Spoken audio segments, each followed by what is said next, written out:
needs explaining, just give me a holler. It's pouring out here! Wait, the water levels aren't rising, are they?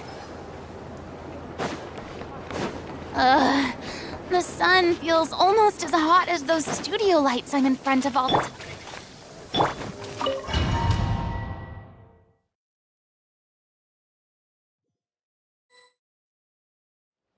Lady Arlecchino, word has reached. Excellent. The only thing is, they are fewer in number than we. Can't be helped. As you wish.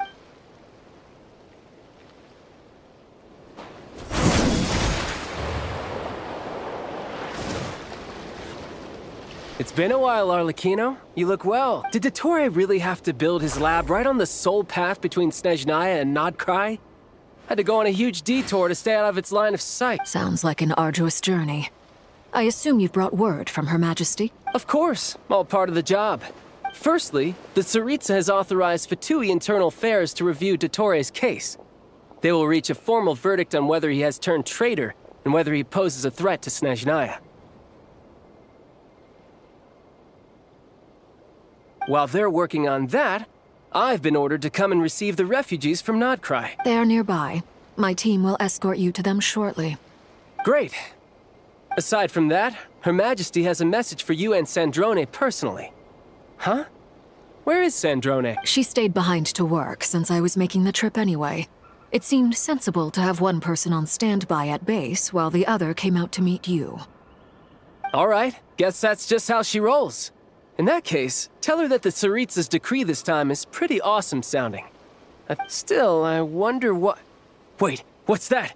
Did one of our troops turn into a monster? Take him out.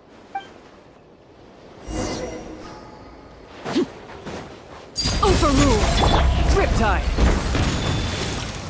Ha! Ja!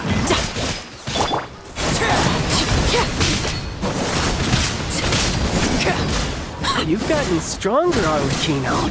Nice. Stop that right now.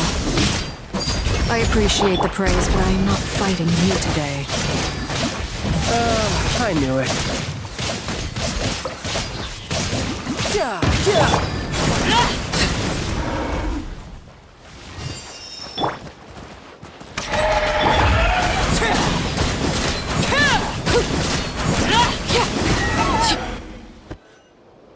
I can't believe it.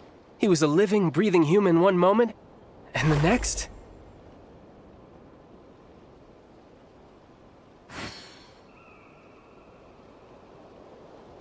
Another fine piece of work by our dear colleague, I'm afraid.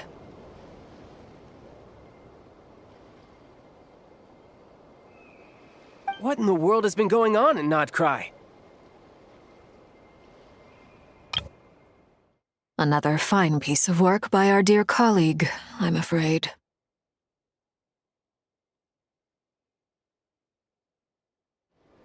A lot. But long story short, Dottore stole 2 moon marrows that should have belonged to Columbina, then built a 3rd moon marrow of his own to concentrate the Tri-Lunar Authority in his hands. What? What do you mean he built a moon marrow?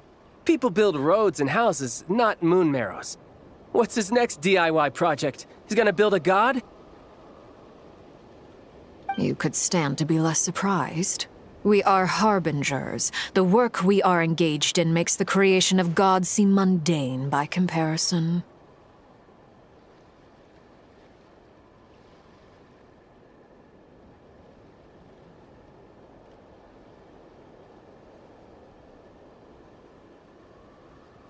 I tell everyone who asks that you once crossed swords with Rex Lapis while serving as a key supporter for Rosaline's plan. But right now, you're acting like a common adventurer. Thanks for speaking up for me.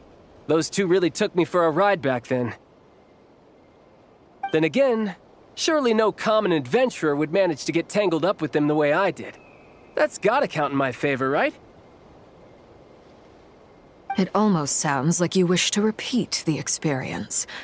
I might have to lower my opinion of you. No. I'll stop talking. Please, go on. Dottore is currently still experimenting with his newfound power in ways that continue to corrode the outside world. As for the human mutation, I believe this is simply a consequence of his experiments, and not a strategic move. That radiant beast was once a subordinate of Sandrone's. I suspect he was only allowed to live so that he could become an experimental subject.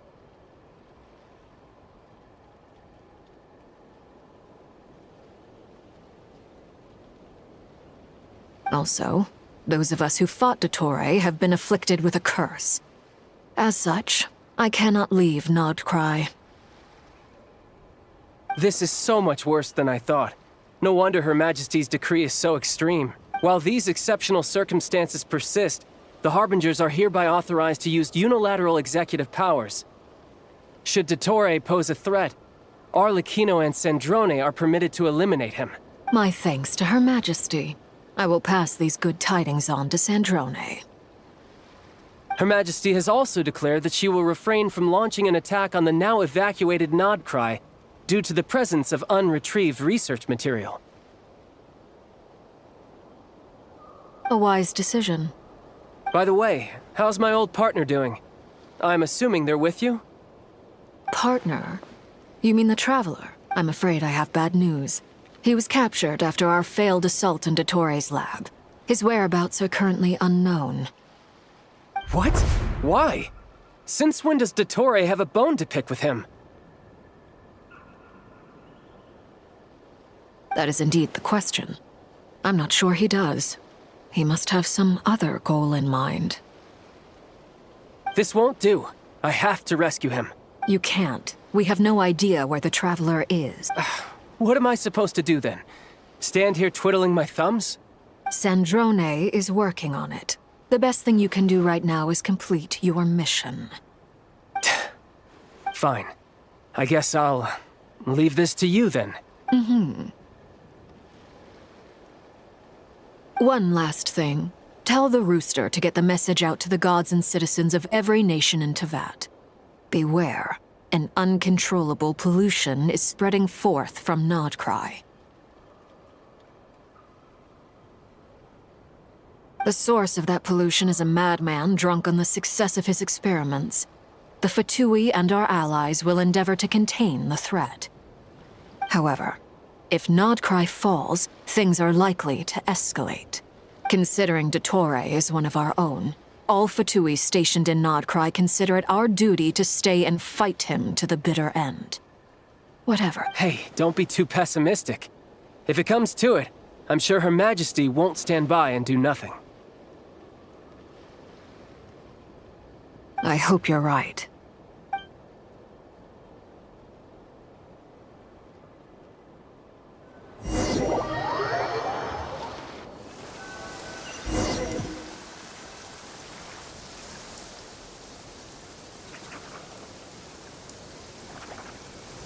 You're right on time.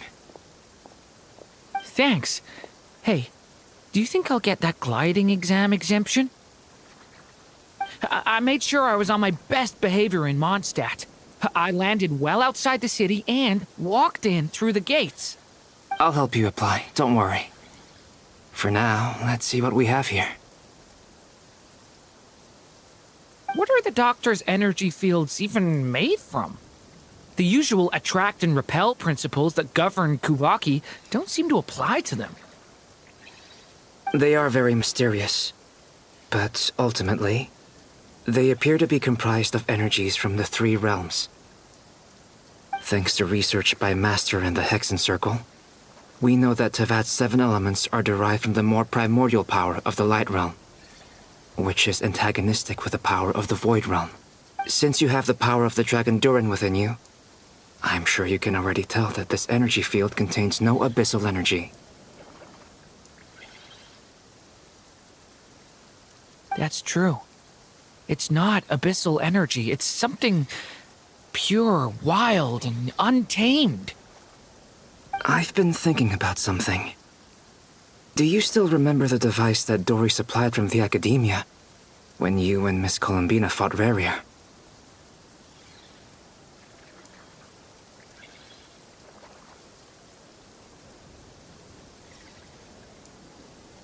That was one of the most marvelous feats of ingenuity I've ever seen. The design, the craftsmanship, the material selection. I couldn't fault any of it. Not to mention the operating principles. Surely the most ingenious feature of all. Dory didn't go into detail on how it functions, but I have a working theory. The clue was that Miss Columbina was somehow able to use the pyro energy that you provided, despite the fact that, as a moon goddess, she should only be able to use light realm energy in principle. Now, all elemental energy is, of course, derived from light realm energy to begin with. Hence, I suspect that the device works by restoring elemental energy to its original state. This presumes a theoretical model of the seven elements akin to that of light refracted through a prism. Perhaps it is no mere analogy. Maybe there is indeed a prism in this model. I almost wonder if the idea for the device was conceived based on direct observations of said prism. It would explain how such an ironclad design concept was achieved. It is at once a masterwork of engineering and a groundbreaking application of the Academia's latest elemental theories. I suspect only Lesser Lord Kusanali herself could have devised such an ambitious technology. But back to the energy field before us.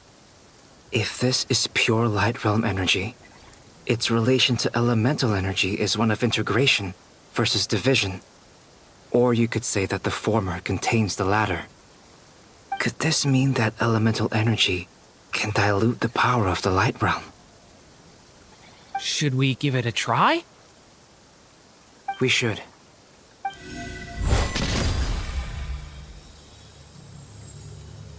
Ha! It worked! Clear signs of disruption were detected at the periphery of the energy field. Now you try. Alright, here goes. It's working! Switch to abyssal energy and attack again. No surprises there. Abyssal power drains the energy field to a significantly greater extent. I now feel confident in asserting that the energy field is indeed pure light realm energy, and that elemental energy can dilute it. But the energy field is huge. How much elemental energy will it take to neutralize it? We don't have to neutralize it completely. We can try other approaches. That's all for theory. Would you like to continue watching? So you knew I was here. Huh? When did you get here?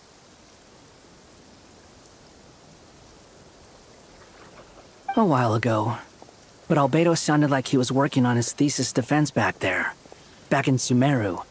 You can end a person's whole career by interrupting them mid-speech. Very thoughtful of you. I'm truly touched. Could I ask you to lend me a hand? With what? A little test. Try using Anima to unleash a concentrated assault with circular blades, with the goal of breaking through at a singular point. Nice! This time it tore through the field. Tremendous. This is a major breakthrough.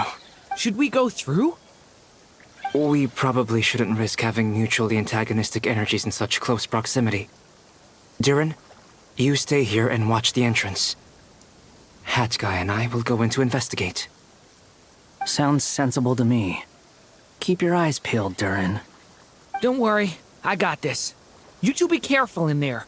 Just give me the signal if you need help and I'll dive right in. What do you mean, signal? It's based on a new alchemical concoction I developed last month. When 2 bottles of it are smashed on the ground together, they emit a blinding burst of light. If it comes to that, remember to shield your eyes with your hat.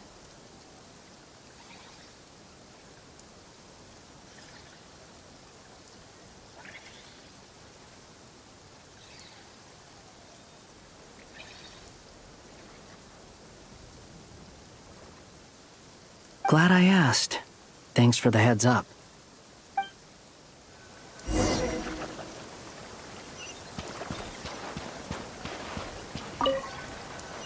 Like I thought. Beyond a certain distance, we can't see the opening where we came in. Maybe that's to prevent people from escaping. Sounds like Dottore style to me.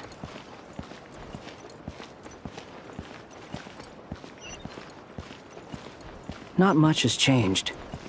Things are basically the same here as they were before the energy field appeared.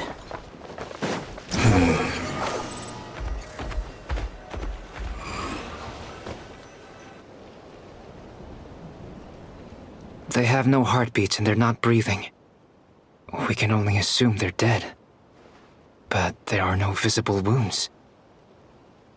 Also, there's an animal squatting next to each body. It's watching us. That's not an animal's gaze. What are you trying to tell us? Doesn't seem eager to talk. I guess maybe it's just an animal after all. Let's keep looking around.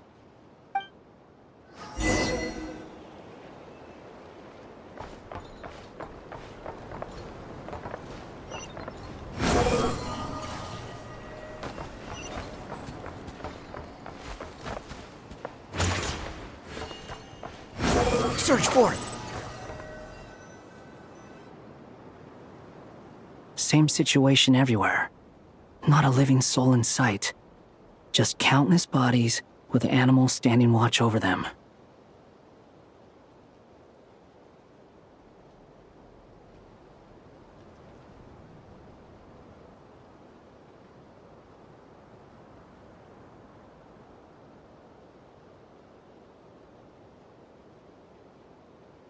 Well, I think we can safely rule out the possibility that they're all pets.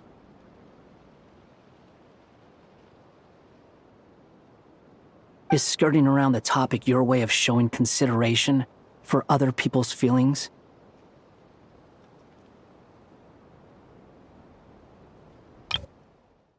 Is skirting around the topic your way of showing... Well, I think we can safely rule out the possibility that they're all pets. Is skirting around the topic your way of showing consideration for other people's feelings? Just being cautious. I don't doubt that you can handle the truth.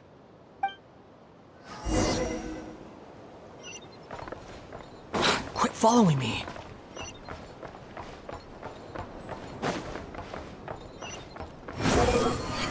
Careful.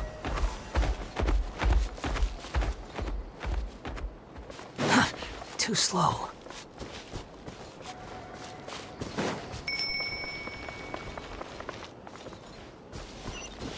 Please. Help us. Please. Over there, I hear a voice.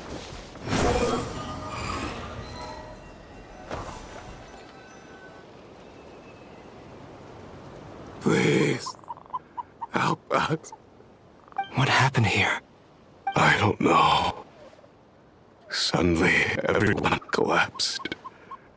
Then my line of sight got lower. I still have some of my senses left. I gotta get out of here. It looks like there's a huge experiment going on inside this energy field. Maybe each energy field is its own giant experiment. Vile. He's swapping human minds with those of animals. Even without the other circumstances, this would be an extremely radical experiment.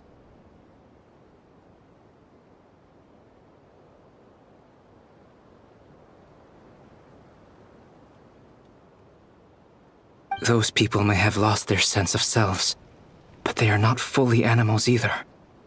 If they were, they would have left. But instead, their instincts are driving them to remain by their dead bodies. We should go. No sense in sticking around here longer than we need to. Agreed.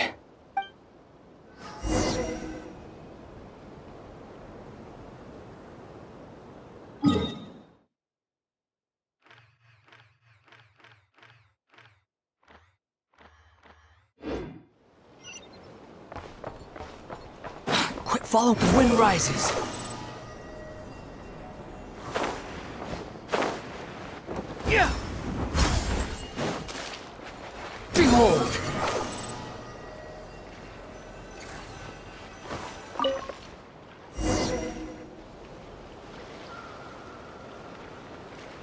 Ah, you're back! Everything okay? We saw some things that take a strong stomach. Otherwise, we're fine. We should share our findings with the others.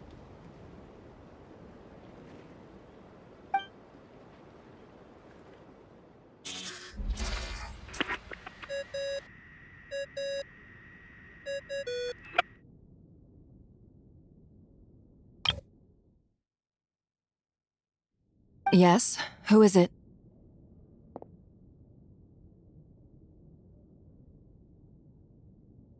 Miss Nefer, it's me, Albedo. We found a way to break through the energy fields. With enough control, it's possible to tear them open using elemental energy. Also, we managed to take a look inside. Dottore is carrying out his cruel experiments on an immense scale. Any residents who have failed to evacuate in time will likely meet a grisly end. Sounds like he's living down to our expectations. Might I ask how things are proceeding on your end? I'm just about to get started. I'll be in touch once I have a result. Understood. Stay safe. I will.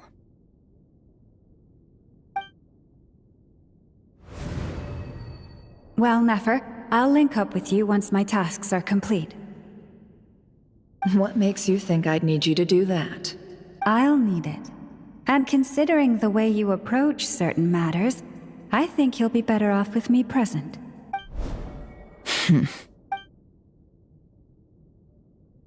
Let's begin. Entering simulation mode.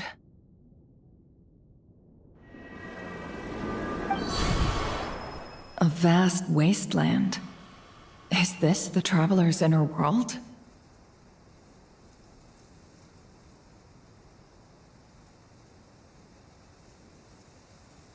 I was expecting something more vibrant, to be honest. Wait, someone's there. What are you looking at? In that case, I'll look at it with you. I want to know all about everything you've seen and experienced. Is there somewhere I should return to? Or should I stay here and be the hero everyone says I am? I don't dislike my current life. Roaming the land, fighting battles, accomplishing missions, earning a living, looking after Paimon. It's not so bad. I guess the only thing that's missing is that you're not here with me. This is the conscious layer, which contains a person's true feelings. It is filled with both longing and kindness. I suppose anyone who lives long enough ends up wishing for someone who can't be there. Maybe it's the only way we can feel truly alive. Time to delve a little deeper.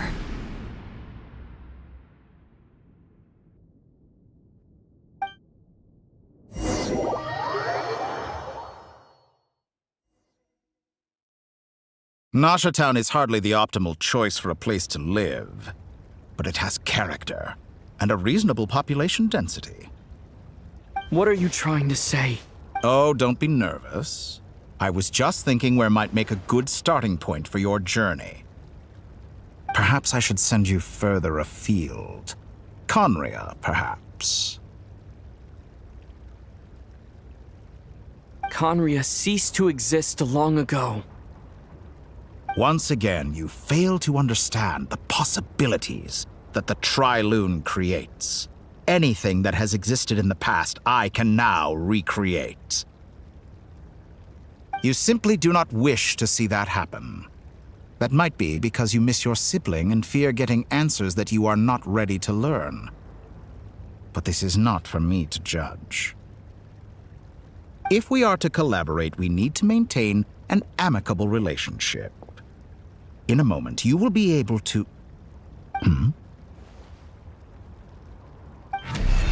no. What are you...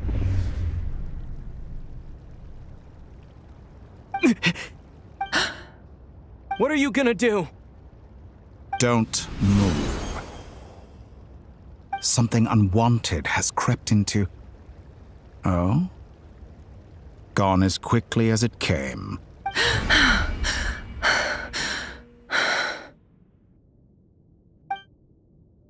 Did you save me? If I hadn't cut the connection, Dottore might have caught you from the other side and destroyed you. This was a good idea, but once is plenty. You were exceptionally brave. Excellent work. Thanks, but now's not the time for that.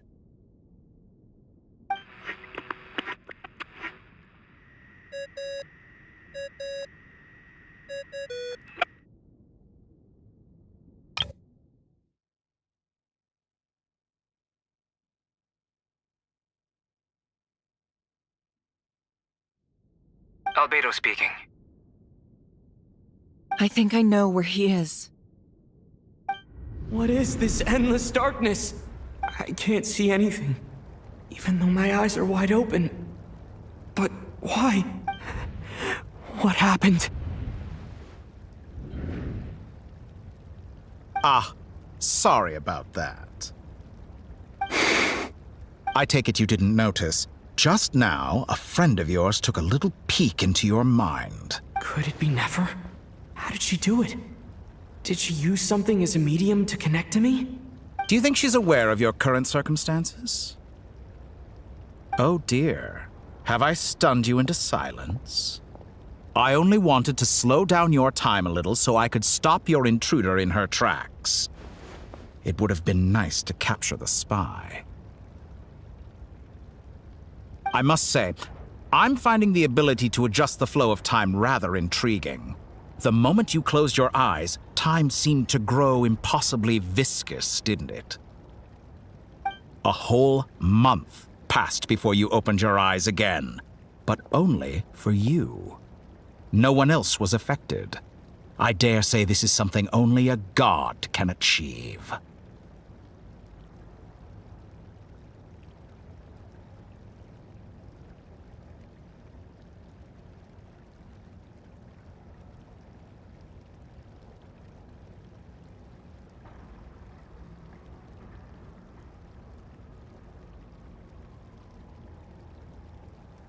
Point taken.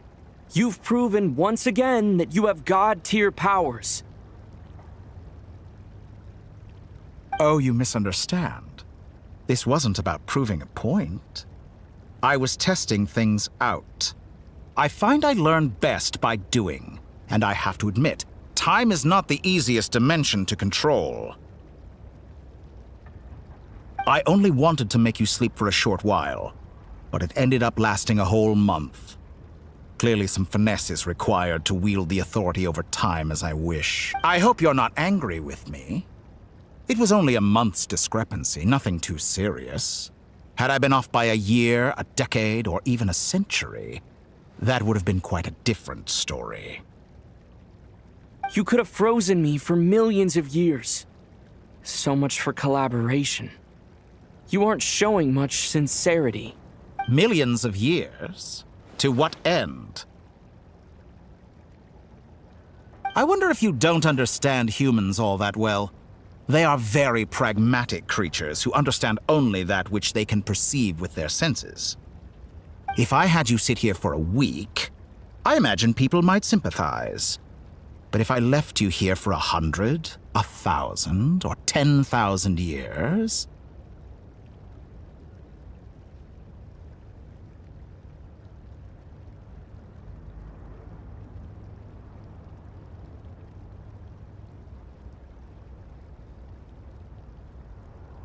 The sheer size of that number would cause it to lose all meaning to them. They would not have the capacity to comprehend your suffering, and thus they could not empathize. Unfortunately, while gods do exist in Tevat, it is ordinary humans that account for most of the population. Their lifespans are so limited, their bodies so fragile. Did you ever really hope that they could be your long life and you... Their lifespans are so limited, their bodies so fragile. Did you ever really hope that they could begin to understand someone like you? Your long life and unique origins make you fundamentally different from them. How long will it be before they start to treat you like the alien you are? Before you are ostracized, outcast? Alien? Even I feel bad for you sometimes. This world has made you into a slave. So many times you have served its will, and not once have the powers that be ever thought to grant you the one simple thing you wish for.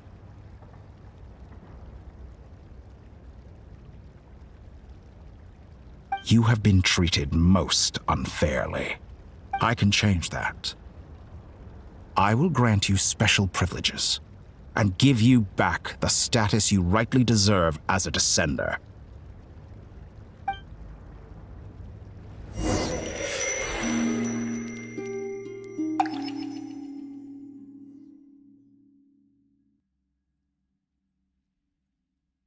I've entered the past 3 times at this point, but I still have so many questions. For instance, beyond each point being further back in time than the last, what determines the specific locations at which I can make entry?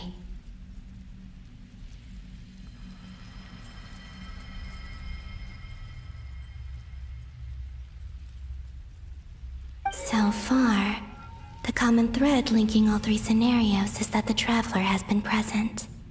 But it's more than that. I know I sensed something familiar around him. What was it?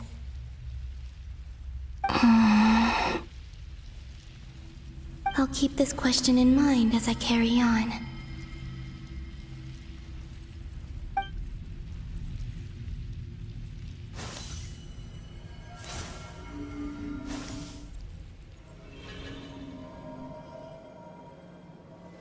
Humans, you never change. Oh. This looks like Star Sand Shoal. Humans, you never change. Always. This looks like Star Sand Shoal. Was this before Rerir regained his physical form? You've messed with the cannon again, huh? Sorry, but this round's not gonna go your way.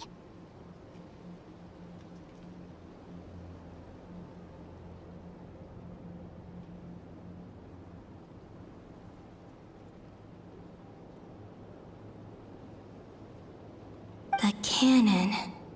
That's right. I was at Silvermoon Hall and I sensed an abnormal Kuvagi fluctuation coming from Nasha Town. And right after that, came an ominous power emanating from Star Sand Shoal. My body was once torn into countless pieces and hurled into the swirling chaos of time itself. But even so, my life and will were not extinguished. I wonder if I could try to prevent his resurrection. But how would I do it? What can I do, here and now? Traveler! Behind you! Look at that light!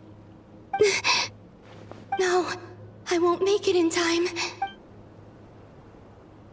He's using the Kuvaki shield, like I taught him. Is he going to use it to block the cannon's beam? He's strong. I'm sure he can manage. But the force released when the beam impacts the shield might lead to collateral damage. Easy Island. The Frost Moon Scions will be exposed to lethal levels of Kuvaki. A question, if I may, kind Miss Columbina. When the cannon's Kuvaki beam was deflected earlier, I saw several bolts of energy streak toward Hisi Island, only to be blocked. Did you also have a hand in that?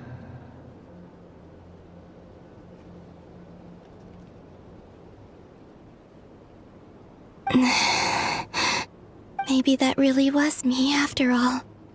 Well, future me.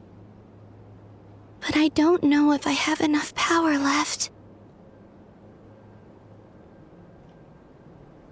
Sigi sato pasa sax, niti ipotuftos. There's no time. Osestikos paratin tiram to risuiku, to pir to aithion feraton.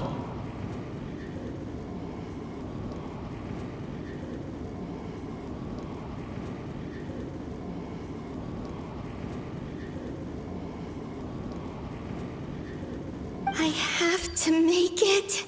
Oh, Frost Moon. Oh, great land. Oh, slumbering moonlight of Notcry. If you can hear me, if you can sense my call, then please, heed me once more!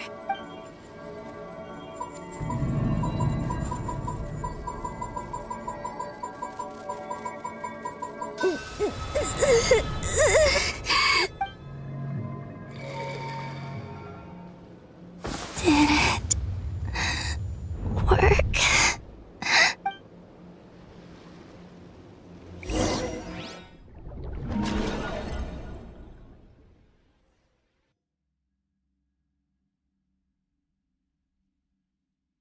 Hey, wake up. Hey, did you hear me? Call him, Bina. I said wake up. Oh, good morning, Sandrone. It's 3 in the afternoon, actually. And could you kindly not use my quarters as your personal nap room next time?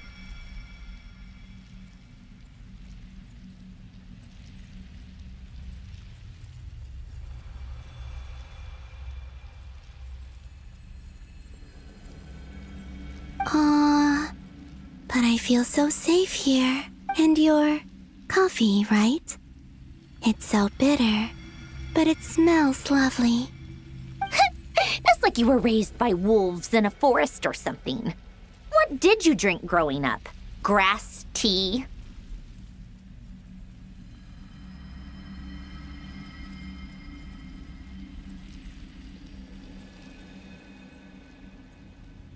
The Frost Moon Scions certainly led a more frugal existence than the Fatui.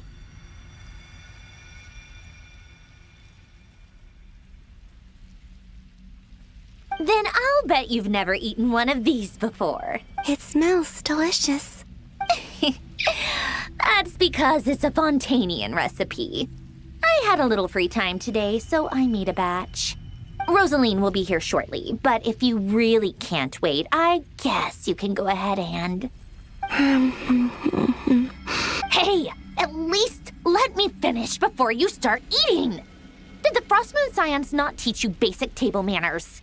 Or did the rules not apply to you because you're the high and mighty moon goddess? These are so tasty. Of course they are. I made them. I was worried they might contain traces of machine oil. What?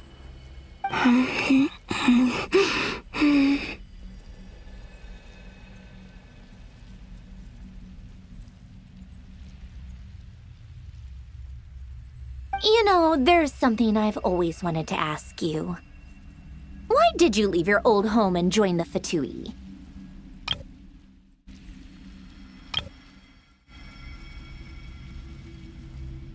I mean, I'm sure their food was awful. But there's gotta be more to it than that. Well, life there didn't go quite how I imagined.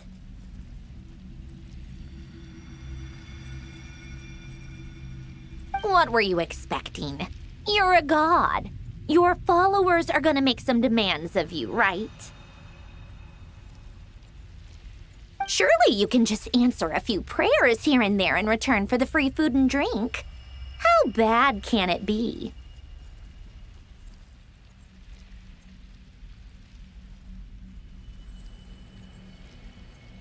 Well, would you help other people just for free food and drink?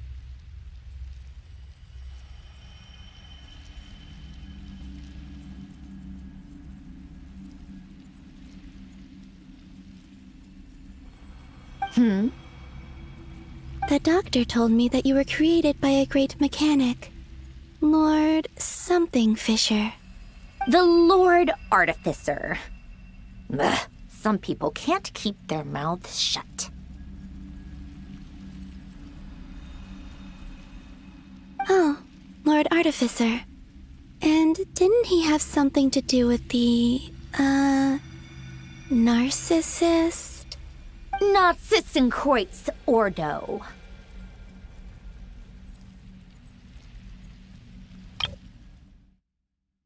Nazissenkreuz Ordo.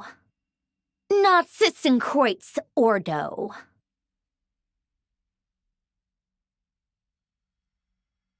Nazissenkreuz Ordo.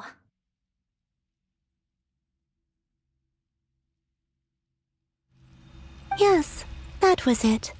Nazissenkreuz Ordo. So, would you try to fulfill their wishes? You must be joking. I wouldn't go even if they paid me. I don't even know them. Exactly. Well, I felt the same way. I did not know the people who made demands of me. Huh. What do you know? We're on the same page for once. In his later years, Alain did ask me if there was anything I wanted to do. If I had any wishes of my own. Well, I don't. And I'm not in any mood to fulfill someone else's either.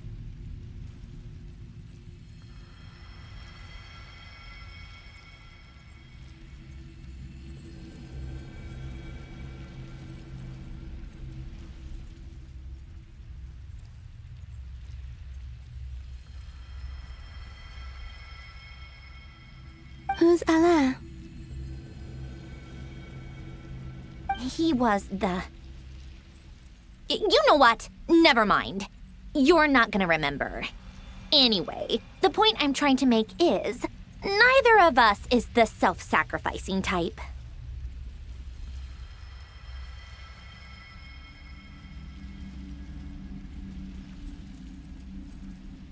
Let me ask you this. What sort of place would you like to live in, if you could choose?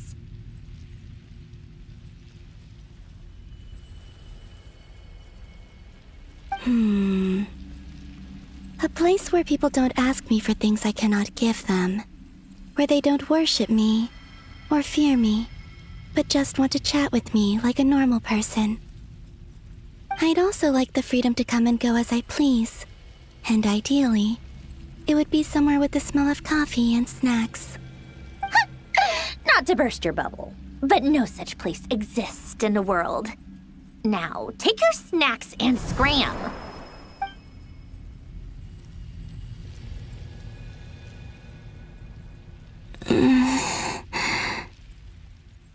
Did I pass out? Of course. I'm back here again. I dreamed of events from my past. Sandrone. Traveler. I miss you all so much back there. I guess I managed to harness all the Kuvaki energy on Hisi Island. But how did I do it? Time is flowing backwards here, and I can use that familiar power to enter the world of the past. That mystery ally everyone talked about. It was me all along. I can sense that there isn't much more power remaining up ahead. What lies at the end of all of this? Will time keep flowing into the past? And will I ever find my way back?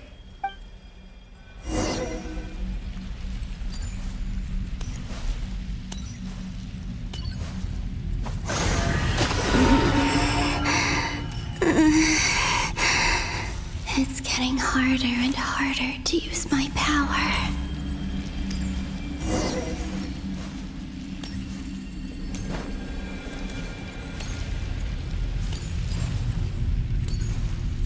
I'm no match for the Abyss in this state. I need to avoid the contaminated fragments.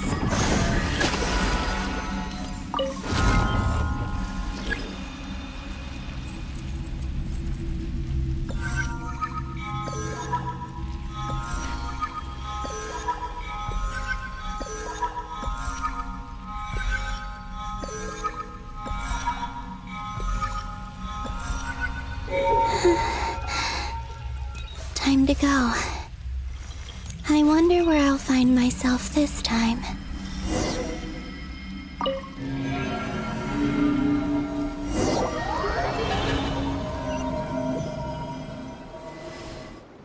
The Final Night Cemetery.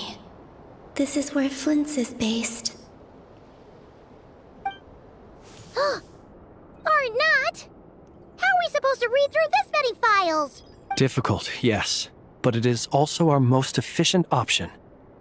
Seems like they're searching for information. Oh, I remember. Flint's and Varga talked about some files on the Wild Hunt. Was this my doing too?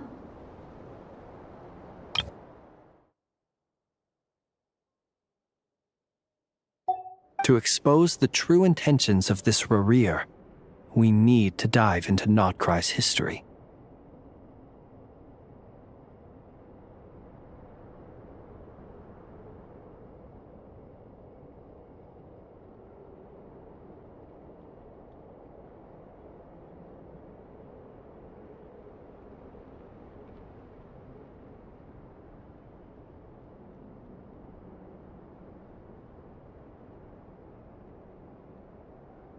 Are my actions changing the past? Or are they simply completing a process?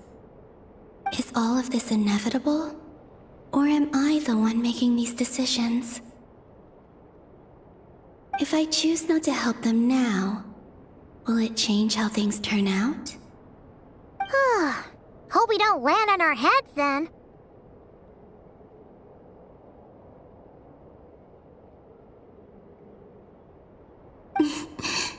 They're my friends. I can't not help them.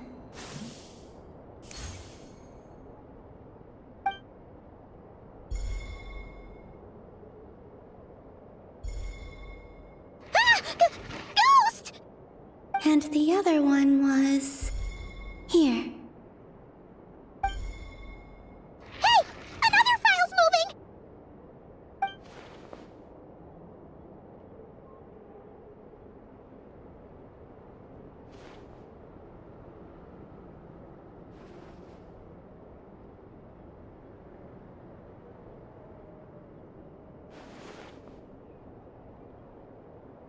That should do it. Luanatar? You can sense my presence? Wait!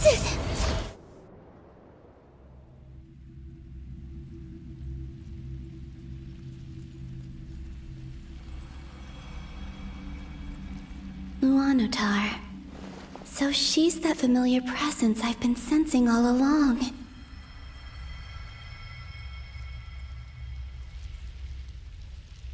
She's always been by the Traveler's side. That explains why the Traveler has been there each time I've entered the past. But why Luanatar? Is it because she has a connection to me as the Moon Goddess's familiar?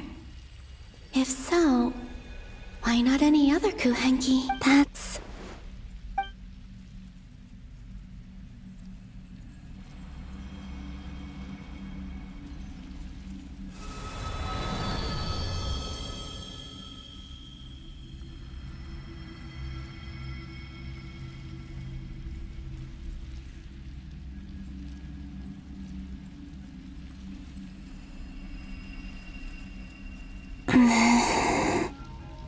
I cannot sense any power up ahead.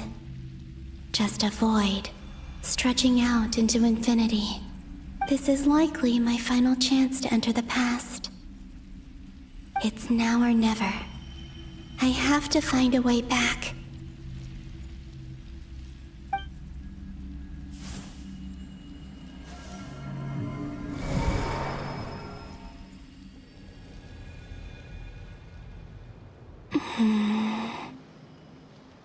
Easy Island?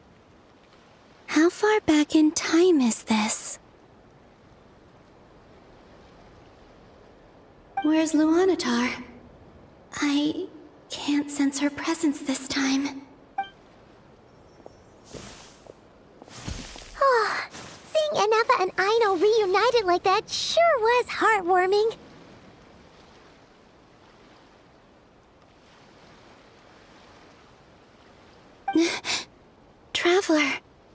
on. No. Stay calm. I don't have much power left to change things. I don't even have that much time left here.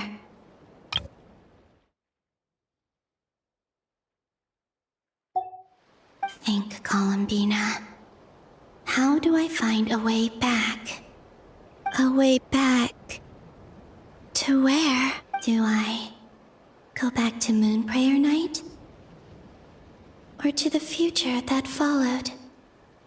And if I return in my current state, what will become of me then? Dotori's actions that day proved that he'd been planning that for a long time.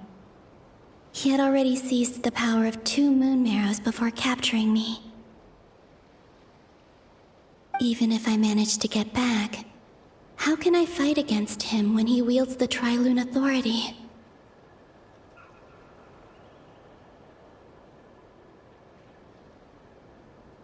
I can't. If I go back like this, I'll be playing right into his hands.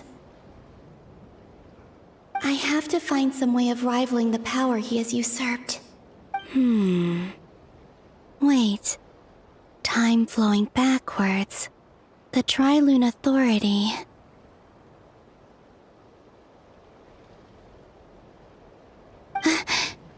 Does that mean... I think I know what the final destination of this lunar reflection might be. I know what I must do. Speaking of homes, we must already be close to where the Frost Moon Scions live. The vibe here feels different, just like the scenery. But how do I communicate my plan to my friends? Should I write it down here? No. Someone else will see it.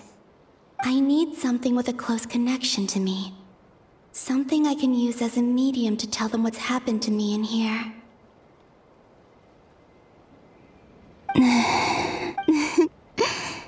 Now it makes sense.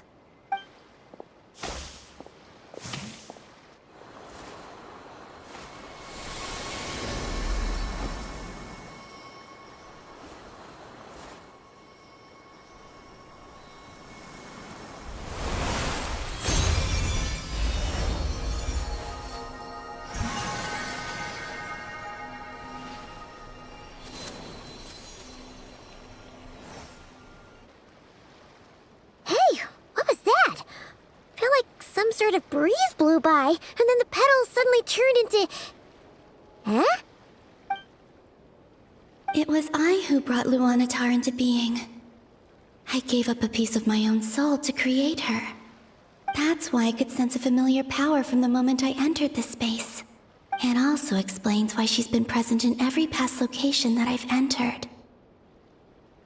Because we have a deep connection.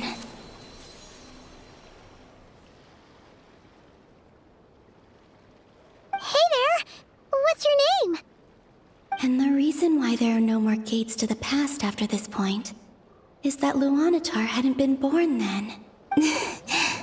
No wonder I sensed the trace of a blessing when we first met.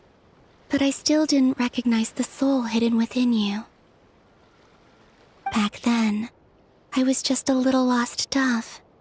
I had yet to become Columbina Hyposelenia. Go on. Go on now. We've got stuff to do. Best you find someone else to hang out with.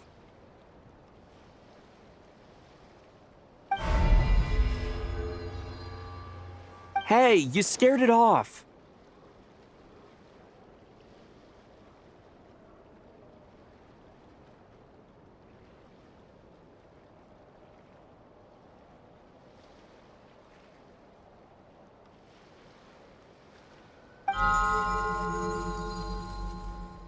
I'll be counting on you.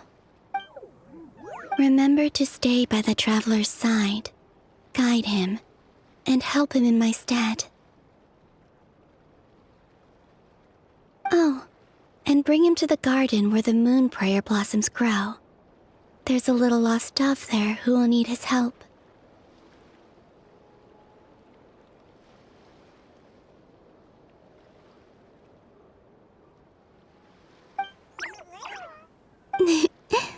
Go on.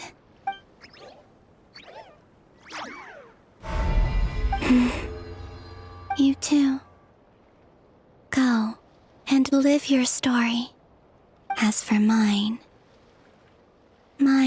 must go in a different direction.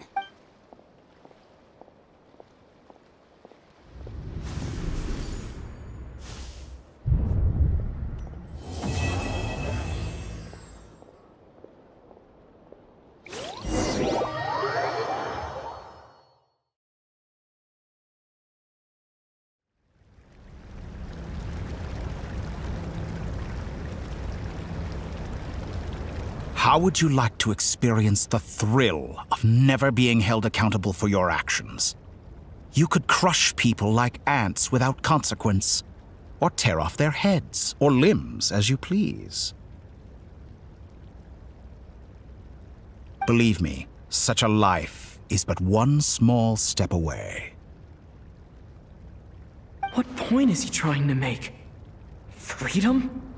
But the freedom to kill? To do evil and get away with it? Why would you offer me that?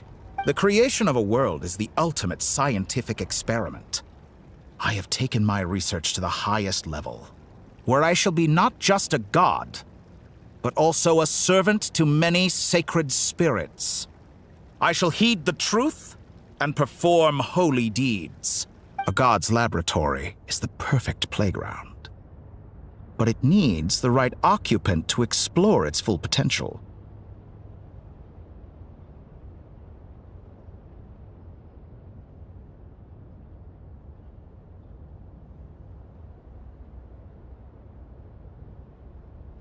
Mortals are found everywhere one looks. Not so with Descenders.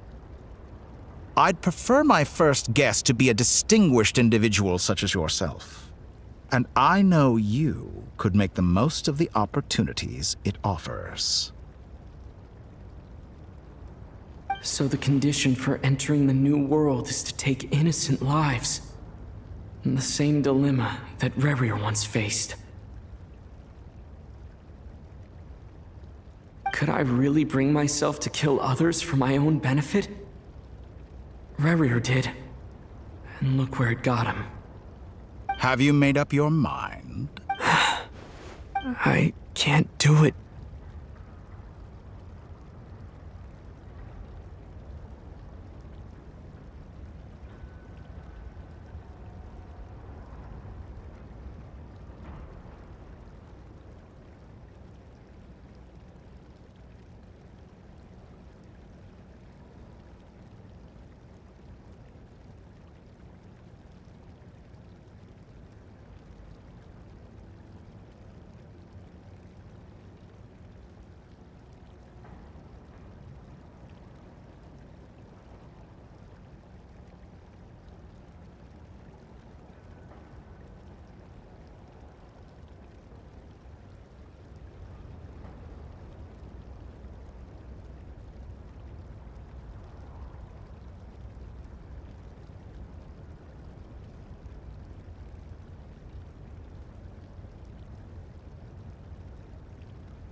Your playground is no place for me. You're putting your hopes in the wrong person. But we both know I'm not quite the hero you say I am either. I have my own reasons for the journey I'm on. And they aren't all selfless. You've grown a lot since we last met, but there are still things you are unwilling to compromise on. This will only hinder you. Why don't I lower my requirements a little as a gesture of goodwill? I'll give you a little time to learn to be a less noble soul. That'll make things much easier for you. I really doubt I could live that sort of life. And yet you already sound less defiant than a moment ago. The benefits appeal to you because you can read the signs of the times. Why don't we return to my research facility? Your last visit was so rushed. there is much that I have yet to show you.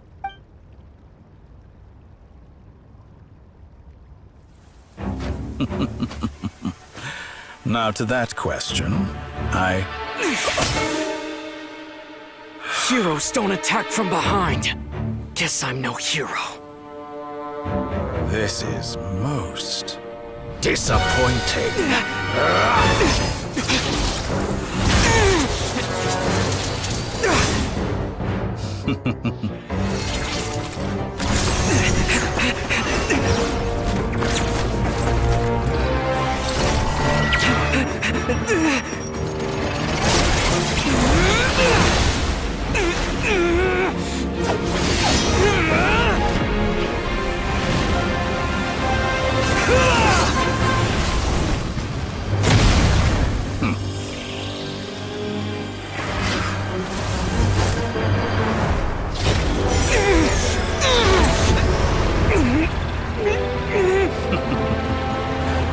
Now then.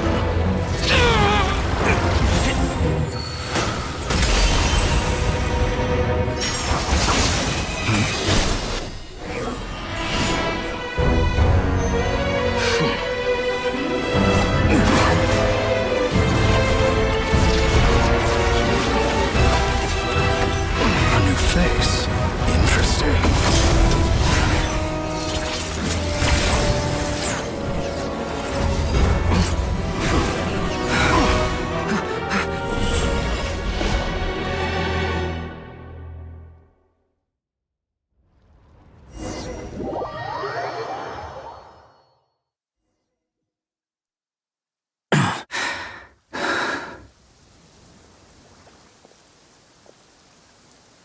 You're still gonna call me Hat Guy after that, huh? I didn't see anyone else in there who needed saving.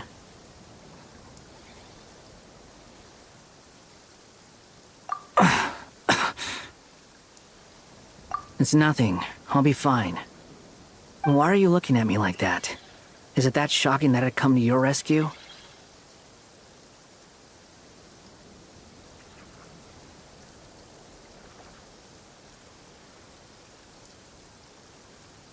I owed you a favor back in Sumeru. Now we're even.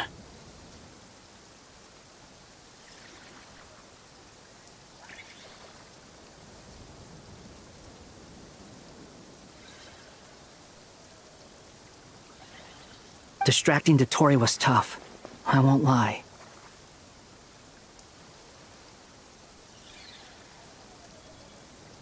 He's not gonna fall for the same trick twice. That was my one shot. I'd hoped to use it to take him out. Ugh. I never wanted to obliterate someone more than I do right now. Dotori doesn't recognize me, but his segments were originally made based on an analysis of my operational principles. I expect it's only a matter of time before he figures out what I am. So Dotori doesn't recognize Wanderer because he deleted himself from Irminsul. Did he really miss his only chance for revenge by saving me?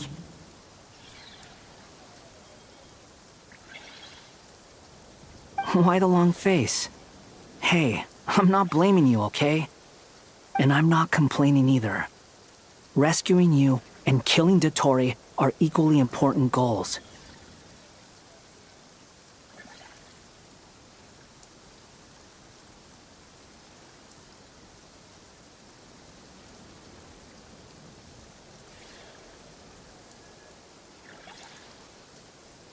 Everyone would be pretty stuck without you. It's best you live to fight another day. How are you holding up? Are you all right? Hat Guy said to put safety first, so we agreed to run as far away as we could after leaving the energy field, and only meet up once it was safe. You don't look injured. It seems that Dotori didn't do anything to you. All right. Rescue operation complete. Let's head back. There's a lot more work to be done before this is over.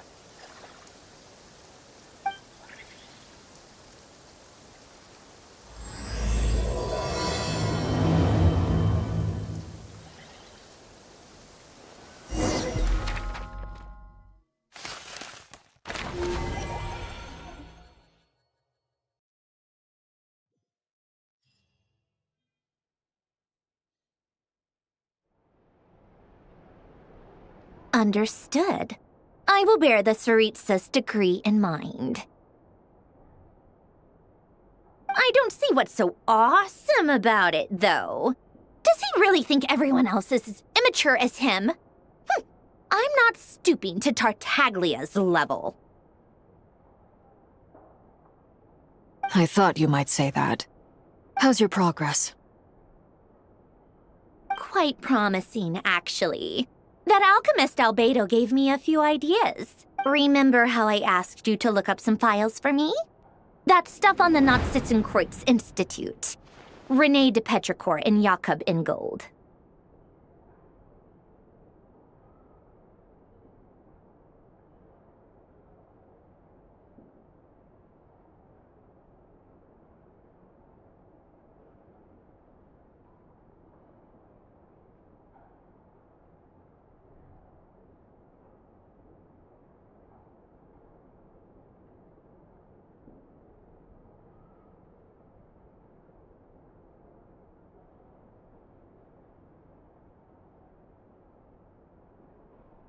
Giltan despised René's theories and methods, but he never managed to come up with better alternatives either.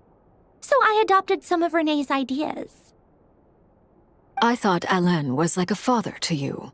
He and René were mortal enemies, were they not? And what would you say if Linny and his friends one day learned something useful from someone you utterly detested?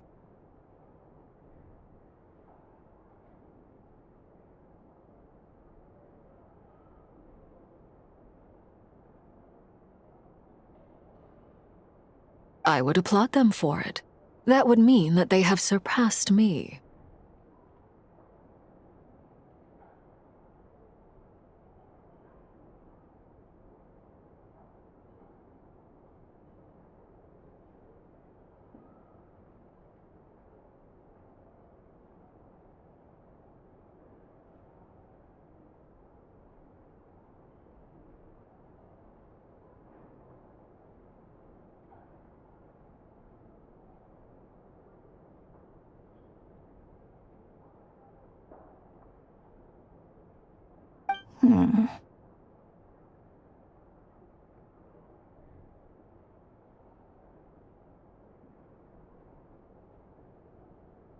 For all we know, Alain Giltan might have thought the same thing.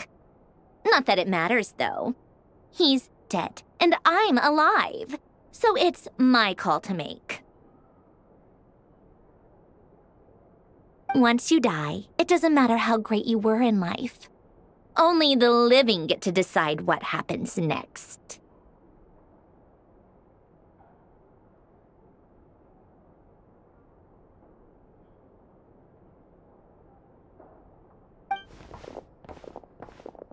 Hey, come on out. They're back. Huh?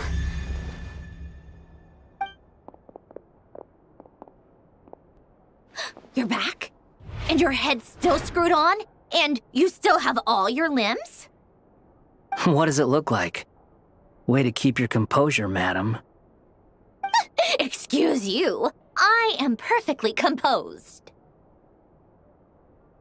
Glad you're okay. Yes, it's a huge relief. Worry?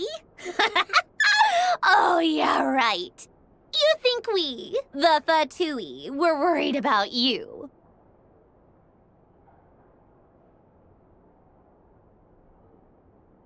We were worried sick. Hey! The Traveler and I were already friends. You are free to join this mission in whatever capacity you please, much like your tea parties.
The Traveler and I were already friends.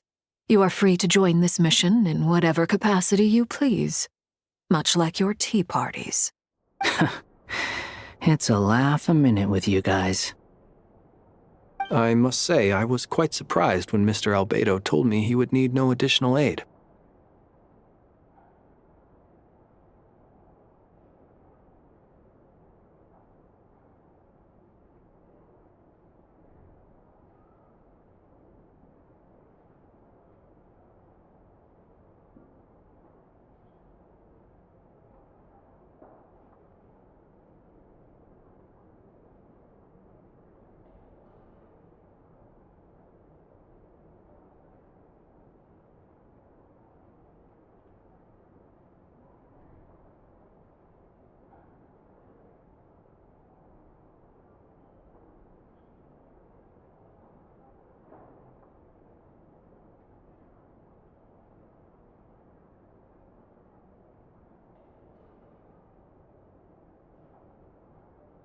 We discussed this on our way back as well. I am rarely so unequivocal, but in this case, we had full confidence in Hat Guy. He said he knew what he was doing. Albedo and I pretty much had to just wait outside on standby. Meanwhile, Hat Guy broke into the energy field and rescued the Traveler solo. You didn't have to mention that. Well, I'm thoroughly impressed. You are a force to be reckoned with, Hat Guy.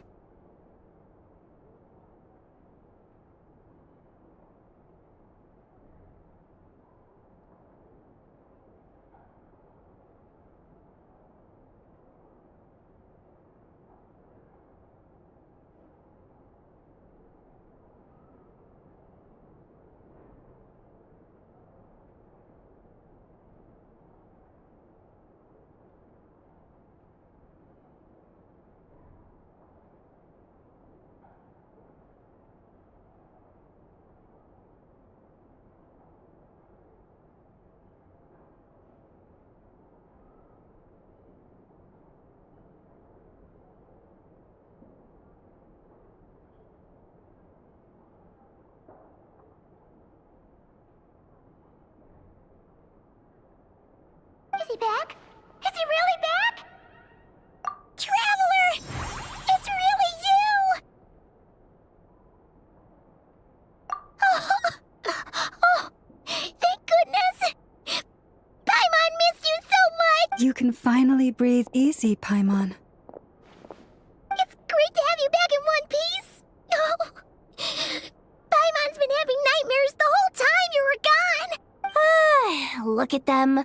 You know, once you reach my age, there's nothing better than watching a misty-eyed reunion between friends. It's nothing. Same goes when you get to my age, too. I bet Ino and Anefa would be tearing up as well if they were here.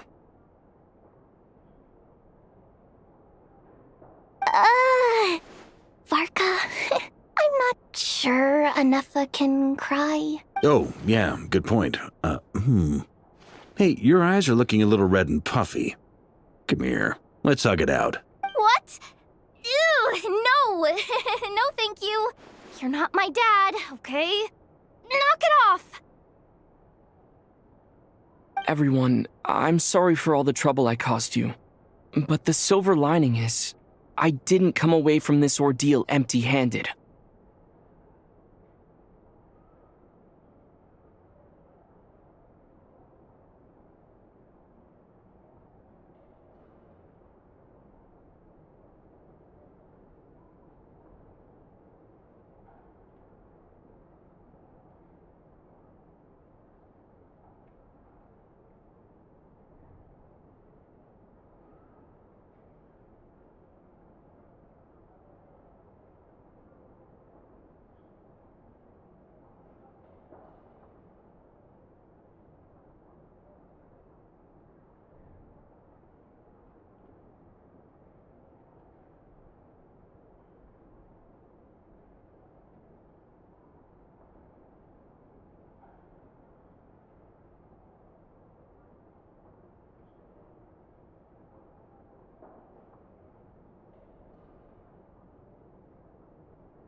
Everyone, I'm sorry for all the trouble I caused you.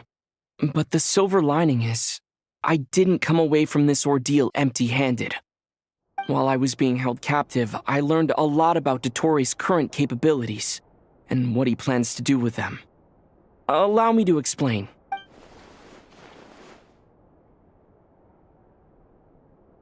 The three moon goddesses were even more powerful than we imagined. No wonder Dottore believes himself to be equal to the gods, maybe even superior.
Utter blasphemy. While everyone was gone, Nefer and I made an interesting discovery, and I believe Miss Sandrone has something to share too. Ma'am, perhaps you could do the honors?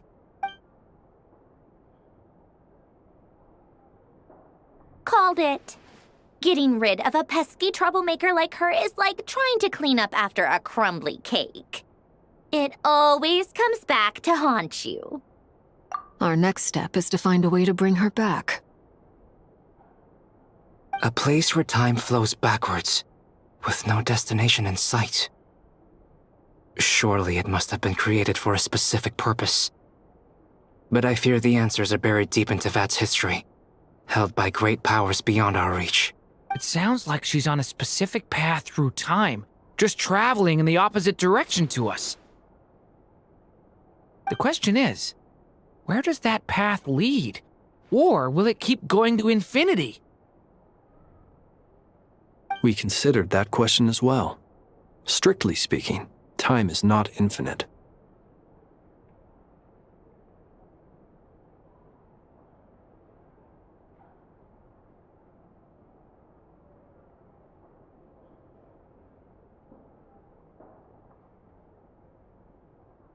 Indeed not. Every road has an end. Nicole! You sure love quietly sneaking in mid-conversation. I do, in fact. It's something I've always done at our mages' tea parties. Quiet, mysterious, and persuasive. You wonder what lies at the end of her road. Well, just as the world has a beginning and an end, so too does time. And so, the end of the road is the moment that Tevat was born. But where Miss Columbina will end up along this road, that depends on where this particular river of reverse time began. What about the original moons and the moon goddesses? Do they have a beginning too? All things do. In the beginning, no moons adorned the sky. It was the Dragon King Nibelung who raised the 3 moons into the heavens, and thus were the moon goddesses born. They were shadows of the planet, born to wield Nibelung's authority and oversee the world on his behalf. They were extensions of his will, manifestations of his majesty.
But then one day, they disappeared just as suddenly as they had once been brought into being.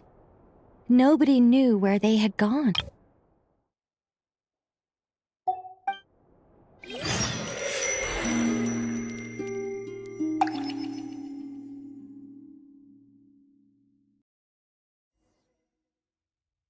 Like I thought, no more paths back to reality have emerged since.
But how can I be sure that I'm going the right way without scenes from reality to keep me on track?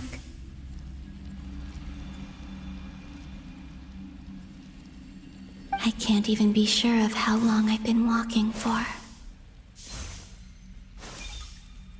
The further I travel, the less stable this space becomes. There are even moments where I can sense something that feels like abyssal energy. They can just materialize out of thin air. I have to keep my wits about me.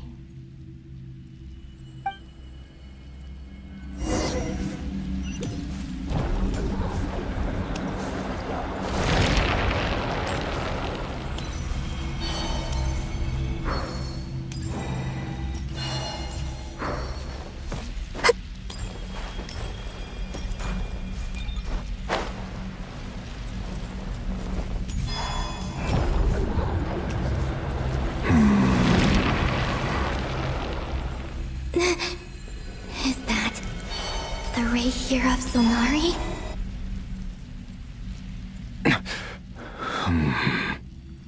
You are the moon goddess. But how?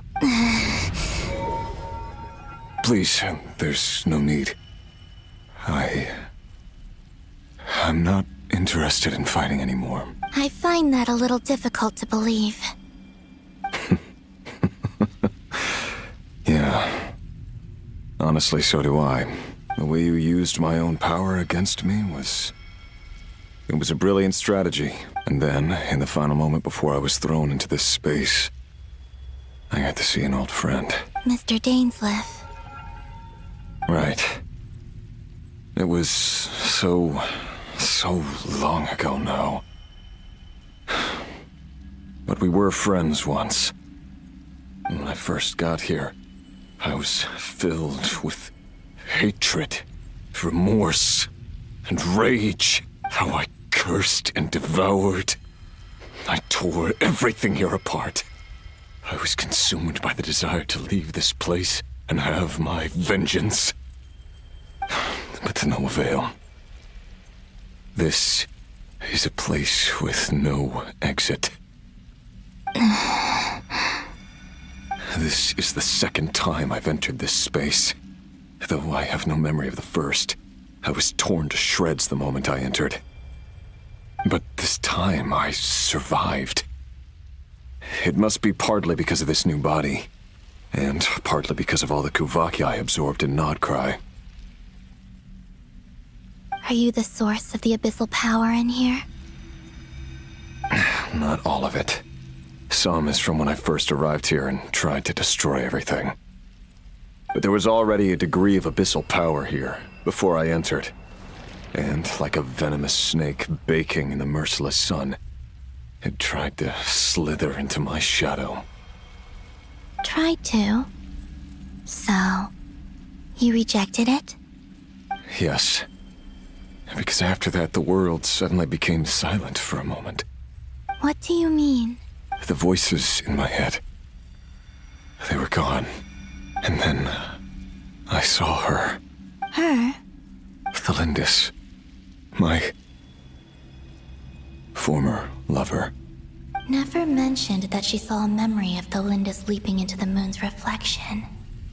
More precisely, I saw her afterimage. I'm sure the real her is long gone. She was just an ordinary Conrian. She couldn't have survived here for very long. Anyway, why have you come here? Didn't you know it was a dead end? If I hadn't escaped through the moon gate, my friends would have been in far greater danger.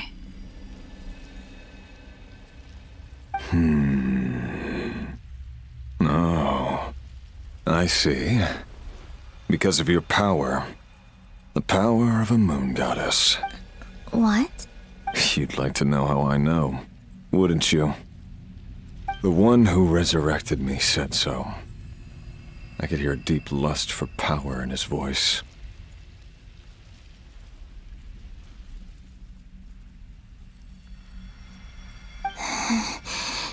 Do you mean...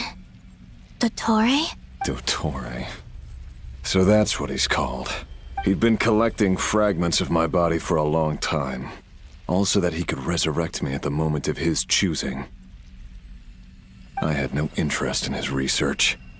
But being as corroded by the abyss as I was, we were aligned as far as hunting the moons and recovering my strength were concerned.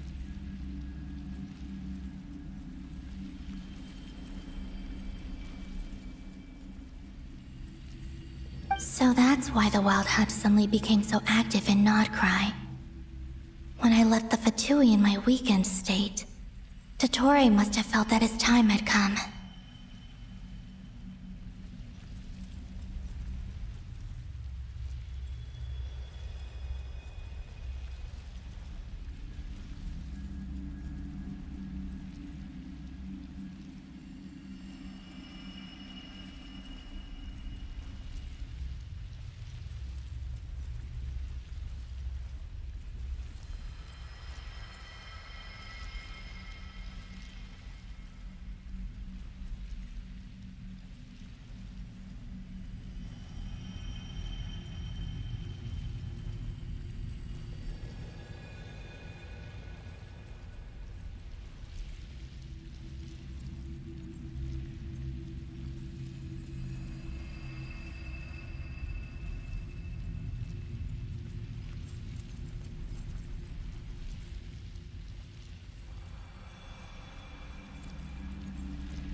Moon Goddess, could I ask a favor of you? What? I know this is a lot to ask, especially from someone who tried to kill you. If you refuse, I won't fight it.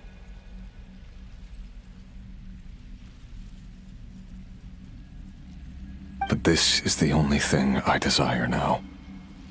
Nothing else matters.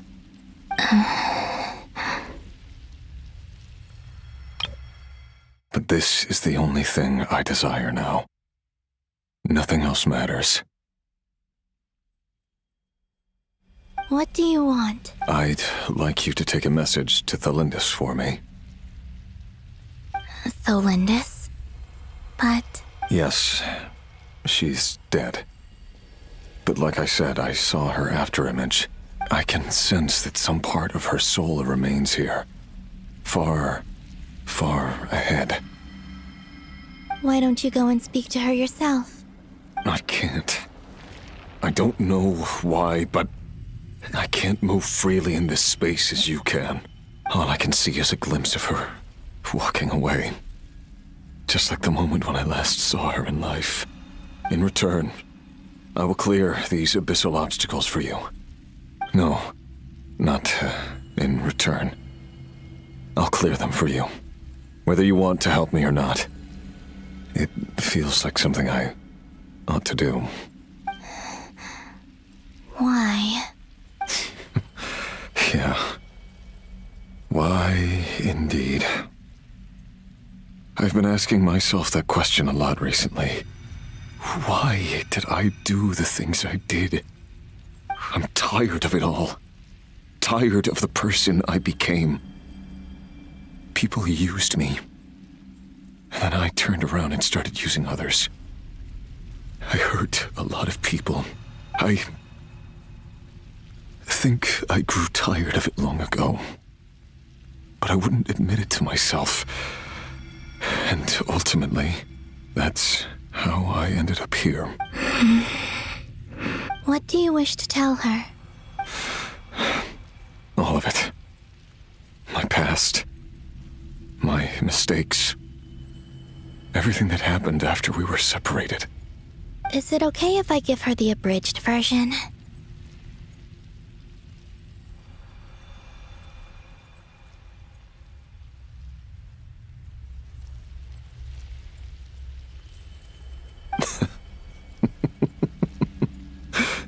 Yeah, I'm sure there's plenty you can skip over.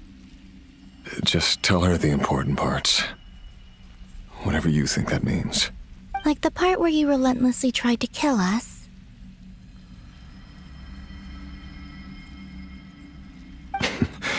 It's up to you. Love demands honesty. But my relationship with Thelindis was built on lies. We hid too much from each other.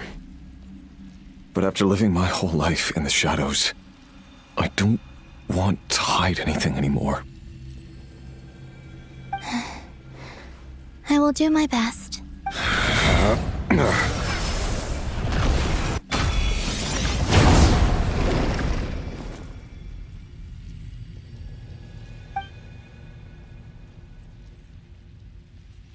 There. The Abyss will no longer stand in your way. Even though Mr. Dainsliff felt he had to fight you, I think he still regarded you as a friend. Dane? He said that you betrayed him, but he also felt great remorse at never having understood what you were truly going through.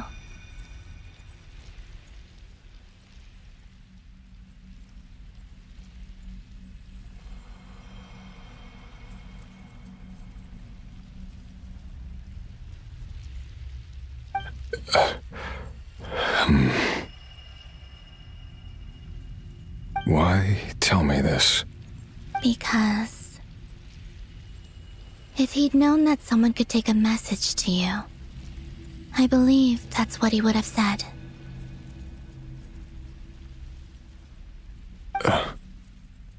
Thank you. It means a lot. I know this will sound strange coming from me, but don't die, Moon Goddess.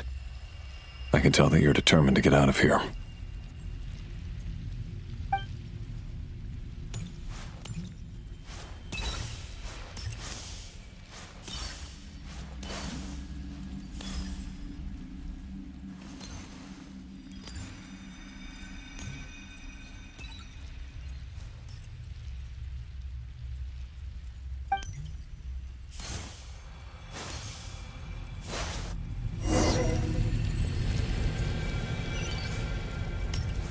He kept his word. The Abyss is no longer obstructing my path.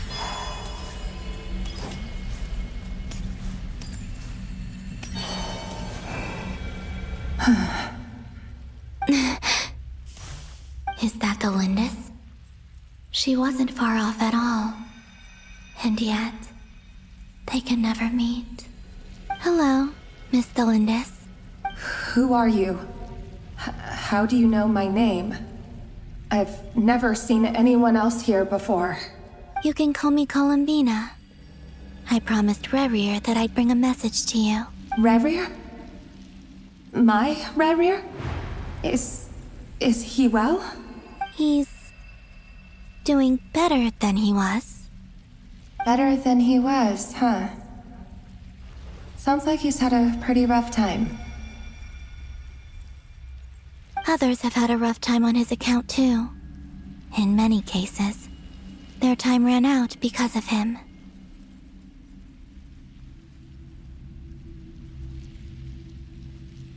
And I'm not just talking about the children of the Crimson Moon.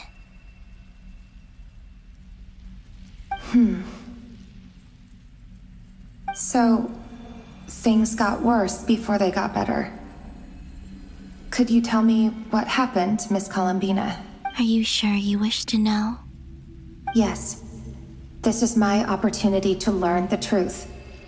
No matter how hard it is to hear, I have to know.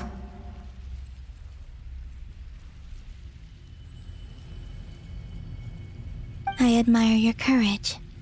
However, time is short. I cannot stay here for long.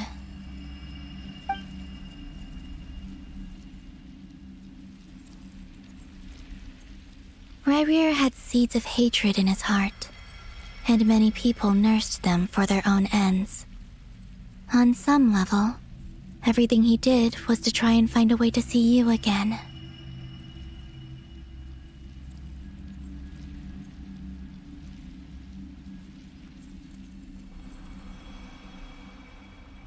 But in the end, he came to regret his mistakes. He wanted to apologize for hiding his past from you. Beyond that, he did not say specifically what it was he wished to convey to you. But I'm sure that you've always been on his mind. You are what has kept him going over all these years.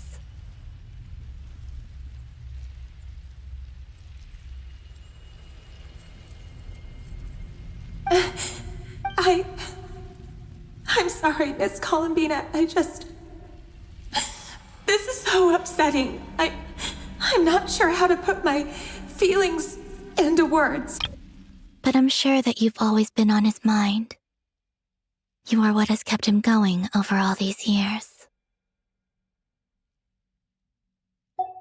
It's all right. I understand. Well, that's everything from me. So, I guess I'll be... Wait. One moment. Time flows backwards here. The road ahead only leads further and further into the past. I know. I intend to reach the end of that road. Without a moon marrow, without the 3 moons' power, you won't make it far. Wait, unless... Are you one of the moon goddesses? You could say that. I see. I often think to myself, if life is like a train ride, why haven't I reached the terminus? Where am I even going? And it's not just me. It's this whole place. Wherever it is, it seems like it's existed forever. It's such a mystery. Where is it going? I must seem so ridiculous. I can't answer these basic questions, and yet I jumped right in here without hesitating, only to be torn apart the moment I entered by powerful energy currents. Only my soul remains now. Thinking back, I was suddenly overcome with fear and terror in that moment. Perhaps I too became bewitched by the abyss. I may have been the leverage it needed to control Rayrir.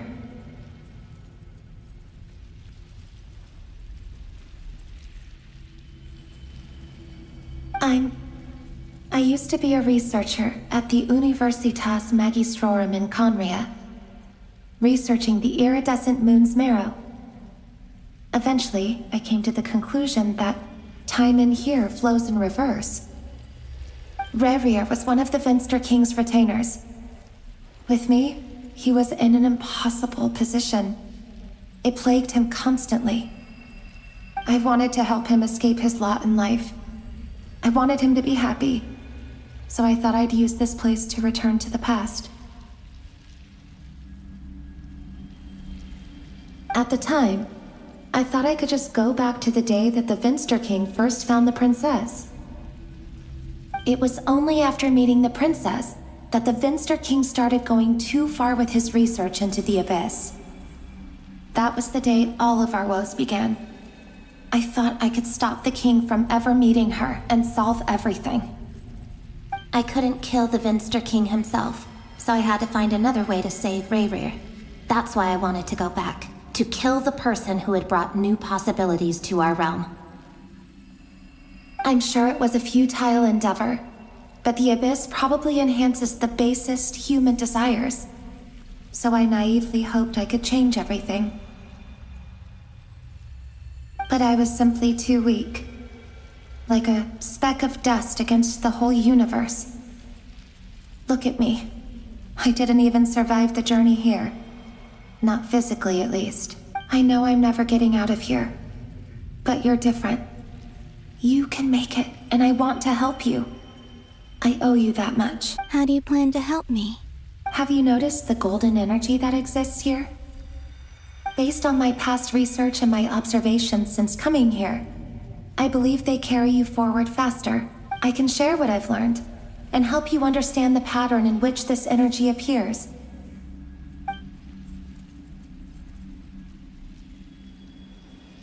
I think you just might... Now, I know you will be able to change the past. Also, I've been speculating about where this phase ends. The documentation was scanned, but from what I know of the legends about the moons, the oldest ones seem to begin with Nibelung, king of dragonkind. I have no way of verifying any of it by this point, but if it's true, you might be able to reach that era if you keep walking. Understood. Thank you, Miss Thorne. I'm the one who should be thanking you. If you hadn't entered this realm of everlasting death, what use would my deductions be? Thanks to you, they have some meaning. About Rayrir, I'm so sorry. For everything. It wasn't your fault. That's not true. Because we both feared bringing trouble upon each other, neither of us ever told the truth. And that dishonesty sealed our fates. But enough about that. I wish you a safe journey, Miss Columbina.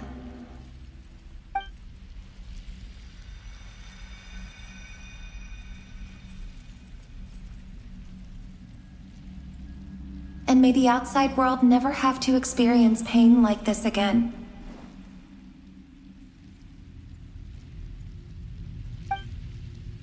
Rayrir, you're there, aren't you? I cannot see you, because you exist in the future. I expect we'll be trapped in this prison of space-time for all eternity.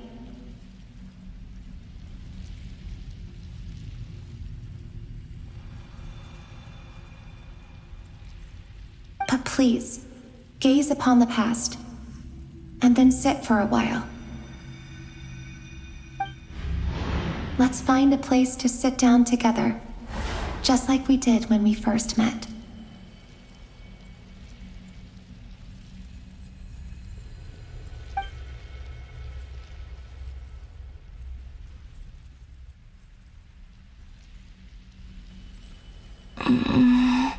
How long have I been walking? How much further till I reach the end? Is there even an end to be found? Everything's getting blurry.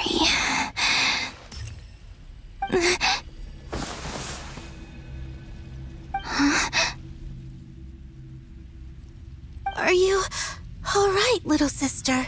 Have you come from the distant future?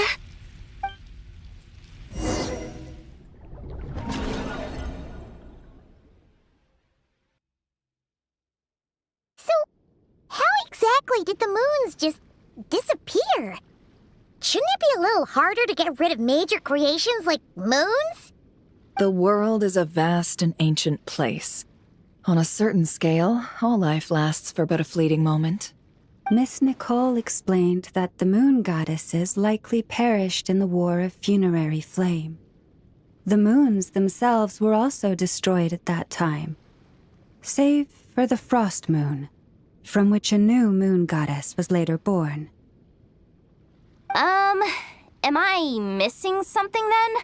'Cause the stories say that the moon goddesses were born on the moon, but doesn't Columbina say she was born in Nodcry? Huh, you're right! Why do their birthplaces differ? What's the difference between the two generations of moon goddesses? Also, remember what Sandrone said? Her scans detected 4 moons. In other words, 4 moon marrows. Technically, the result of the scan means that 4 moon marrows were detected and positively identified as moons in that moment. In other words, this piece of information alone isn't enough for us to know how Miss Columbina is doing right now. Yep. We have no way of staying up to date on whether she's dead or alive. She's on her own for now. But at least she's trying her best to get back to us. Yeah. She's a tough cookie. And a sore loser, too. We have to trust that she'll find a way. Because we really need her power. As much as it pains me to say it, we've got no chance of beating Dottore in a straight-up fight. He's much too powerful. It wouldn't even be close. That maniac is going to devour everything in his path until he reaches us. We need to find someone or something that can stop him before he does anything worse. I'll be frank. Our only hope of defeating this false god is with a real moon goddess on our side. I'm not just saying this because Columbina's a friend and I want her back safe and sound. It's just the truth. And I know that even she was no match for him when he attacked, but I don't have a better solution. We're not giving up on saving her, whether she can defeat Dottore or not. Right. Don't worry, Miss Sandrone. We're all aligned on saving Columbina. No one's trying to argue that we can only justify saving our friend because it will help save the world. This is about multitasking. We want to save both. So, she's more than just a moon goddess to you guys? Absolutely. Duh! She's part of the gang! And you are too, you know. Yes, I know. You don't need to labor the point. I knew that the moment I came running over with my documents that I was part of the in-group. I mean, if Arlecchino can fit in, I certainly can. Anyway, as for how we get Columbina back, I've been working on it constantly. But I think I'm still lacking certain information about the moon.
I'd probably get there if I could continue my calculations, but the problem is, I've run out of computing power.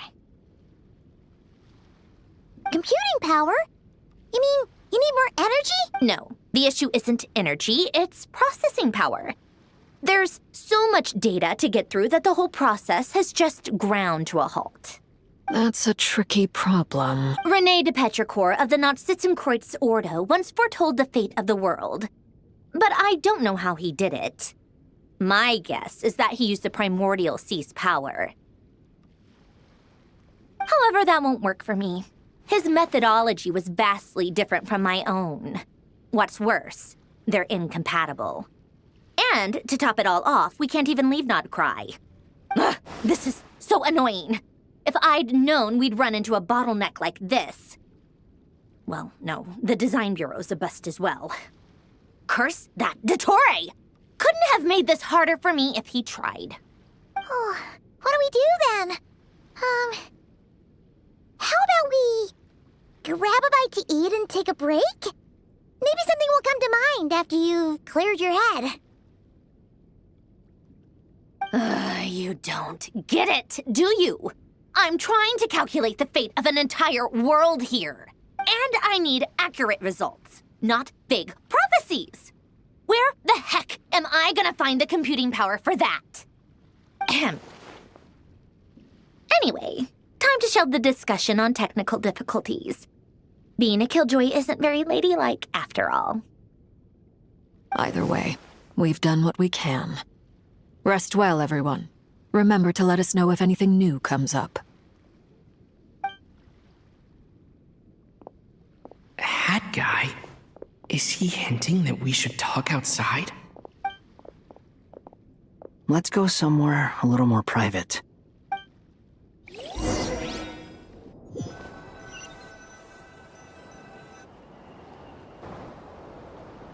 You know that Dory went back to Sumeru, right?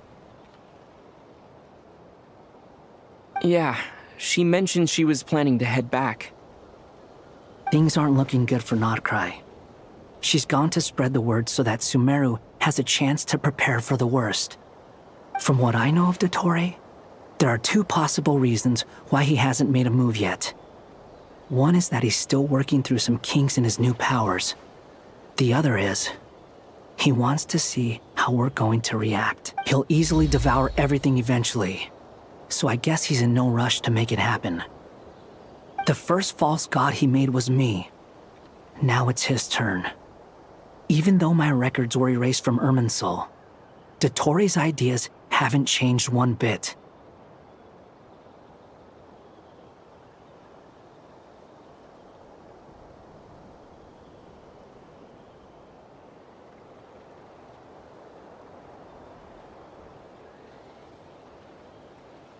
He once told me that becoming a god was like turning yourself into a hungry wolf or giant serpent to devour the moon.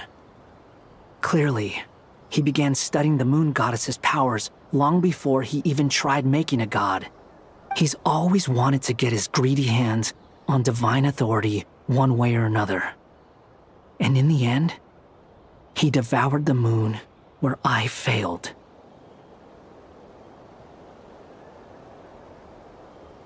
In the desert of Sumeru, there is a chessboard built by King Deshret, also known as Al-Ahmar. I don't know if it was a real game, or if he was just trying to challenge his servants and citizens in some way.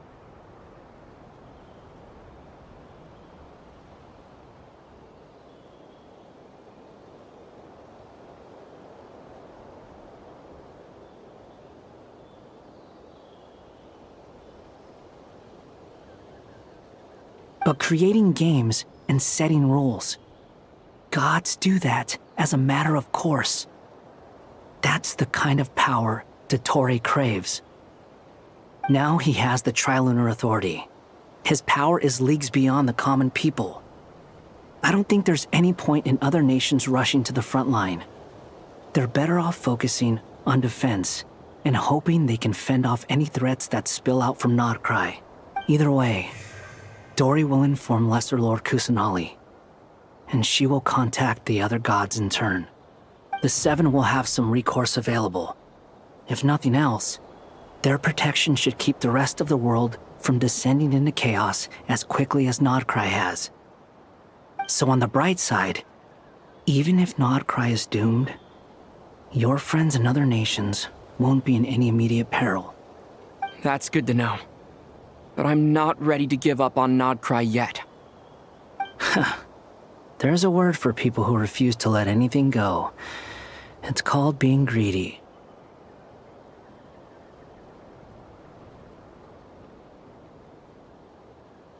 Maybe it sounds greedy to you, and probably naive too. But whatever you call it, that's what gives me the determination to keep fighting. Battles are fleeting, but the will to fight is a long-term commitment. Give up for even a moment, and your resolve will shatter. Why do you always feel the need to do the right thing?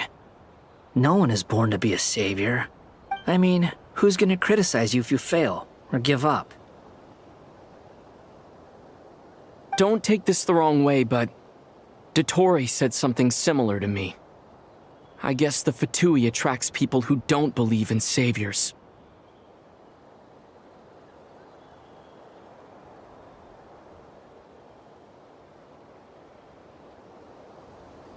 Not necessarily. It's less about belief for me. I just want to know how determined you really are. After all, I don't owe anything to anyone else here. Only you. You look kinda worried. If your arch-nemesis was about to achieve their ultimate goal, I think you might feel a little worried too. That's true. Dottore is about to become an omniscient, omnipotent deity. That's gotta be a bitter pill to swallow.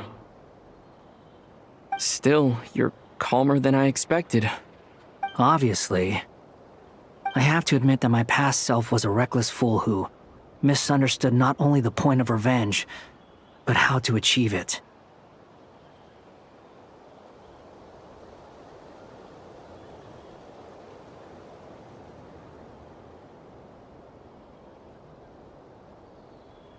And as much as I want my vengeance, I know I'm not gonna get it by acting alone. If the world's taught me anything, it's to think before I act. Too bad it never taught me any other virtues, though. So, I am going to destroy Dottore, no matter what it takes.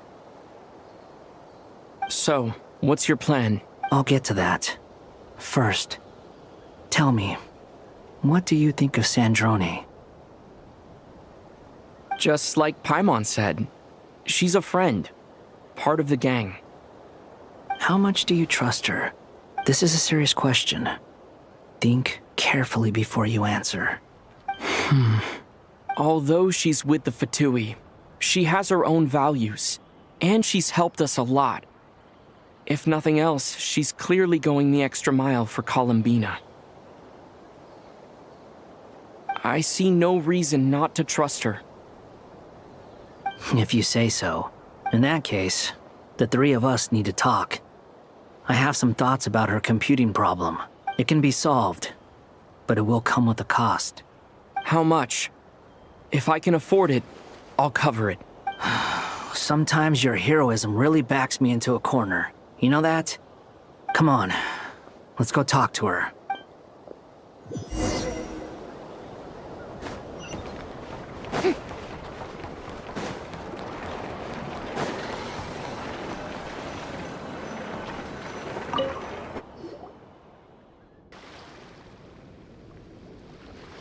Miss Androne, Traveler.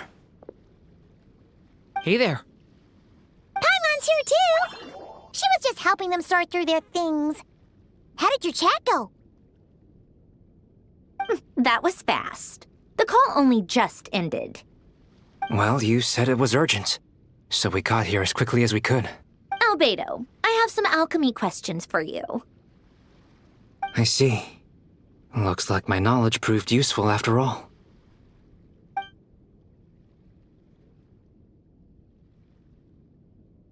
If I might ask, what is the end goal for the modified formula you'll be using? I needed to predict the future of the entire world.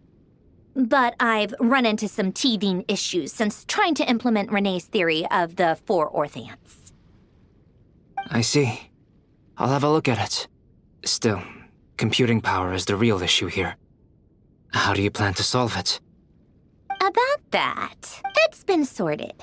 Oh, with the Traveler's help?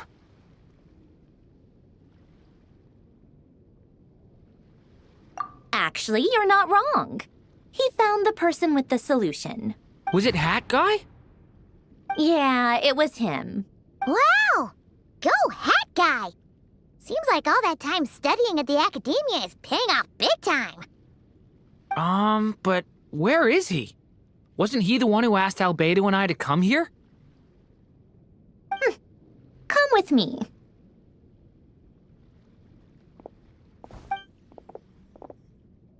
Hat Guy? What's happened to him? Hat Guy! Can you hear us? No response. I guess he's in hibernation. Hat Guy mentioned that he was a puppet. It seems that his functions are currently shut down. I presume this has something to do with the solution to your computing problem. That's right. He and the Traveler came to see me. Wait, what? You have a solution? Would you calm down? Why do you always react so hysterically to everything? Excuse me? How would you know? You shouldn't be so quick to judge complete strangers. It's very bad manners. Oh, please. It doesn't take that long to figure out that you have a temper. Where does a mere student get that kind of confidence? I've actually published more papers than you. Not that status counts for much. Even Paimon's applied for academia admission. Huh? Are you serious? See? This is why I can't be bothered to explain myself. She recognizes no one's skills but her own. Okay, fine. I'll hear you out.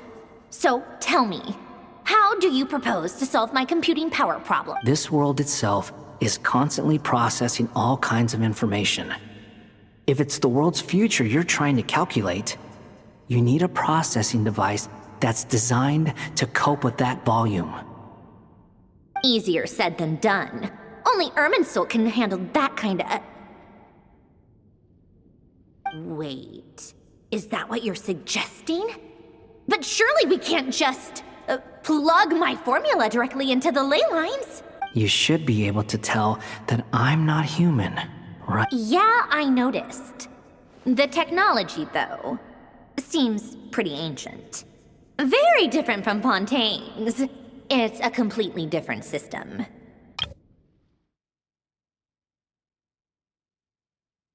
This world itself is constantly processing all kinds of information. If it's the world's future you're trying to calculate, you need a processing device that's designed to cope with that volume. Conrian, to be precise. I'm what they would have called a puppet. Puppets need an energy source and processing power. The artisans who built them sought out the materials most suited for that purpose. You? Do you mean... The Traveler and I have talked it over. He's willing to vouch for you. So, I'll allow you to borrow my core for your calculations. It was built using wood from a silver white tree, which makes it a small part of Irminsul.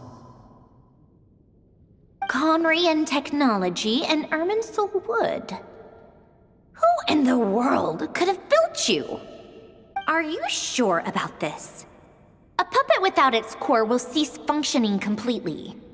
And if it's left in that state for too long, it might not recover. You could die if you do this. You do realize that. I can put 2 and 2 together, yes. No need to rub it in.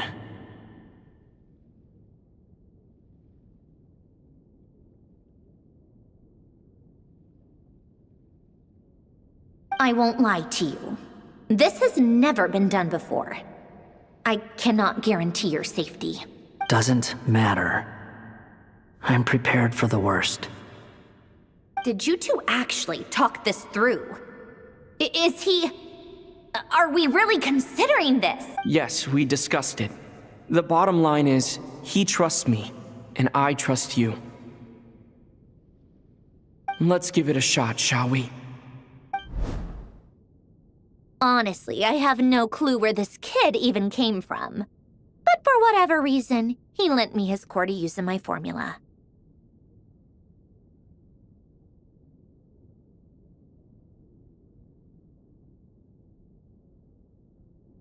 I'm very close to finishing my calculations now, and the core is currently in use. So I'm sorry, but I can only show you a sketch right now. This is what the core looks like.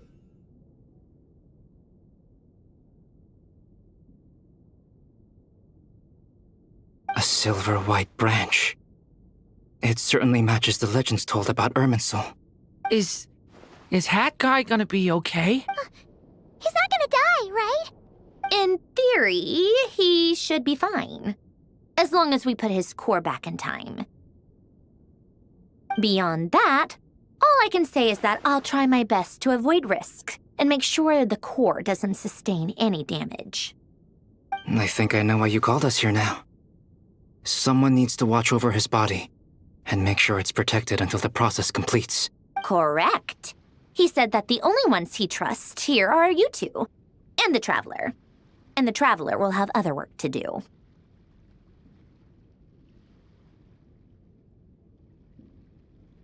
He will have our undivided attention. Aww, Hat Guy. On a more positive note, things are progressing steadily on my end.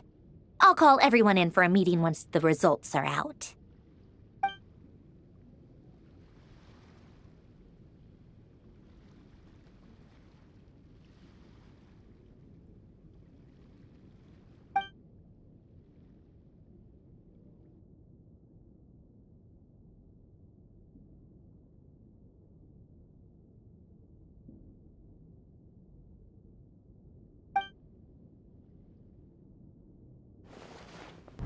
The worst case scenario with the core removal is either a system reset or a total loss of function. But I'm not afraid. A quiet death should have been my fate long ago. A core is completely different from a heart. It's like another vital organ entirely. I never believed it could be a true replacement for what I sought. But in the end, it turns out the core was more useful to me. Pretty funny when you think about it. It's like the punchline of my entire life. Do you think there's any difference between a puppet and a human? If not, then this would just be another samsara. I have already experienced both a past life and a next life.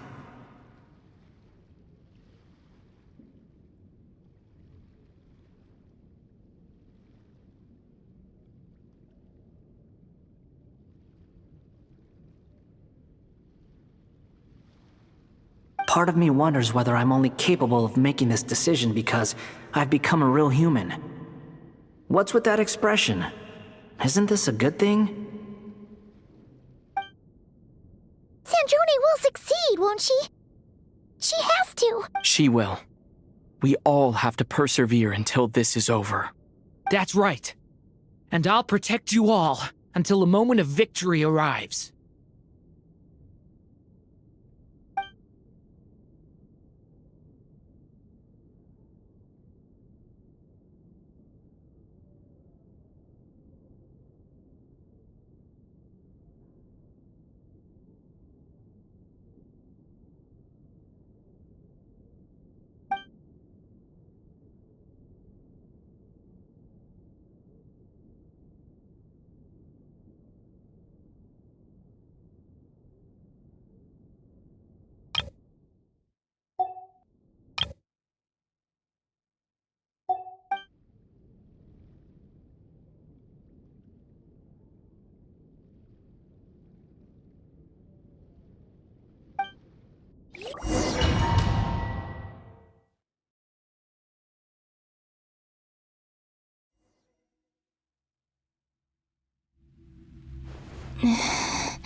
Who are you? Call me Sonnet.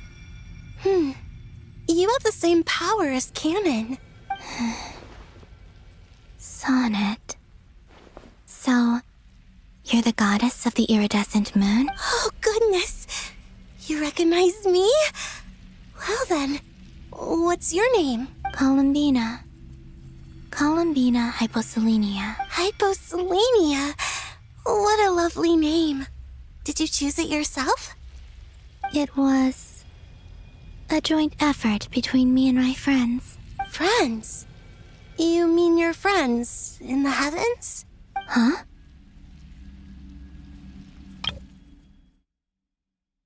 Oh, sorry. You must be exhausted. I apologize. Hang in there. Let me introduce you to my older sisters. Do you mean the other two moon goddesses? Arya and Canon? Wow, you sure know a lot. Hey, does that mean that our story goes on into the future? Oh, I guess that wasn't the best question to ask. It's all right. We were prepared for that possibility. You could say we were too prepared. I can't even remember how long my sisters and I have been here by this point. When did you get here? How long has it been?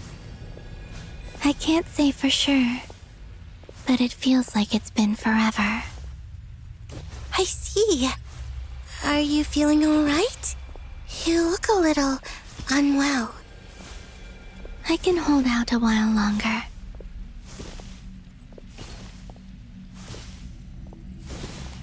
We don't have far to go. The place where my sisters and I are based is just up ahead. Don't worry, they're both really nice. I'll introduce you.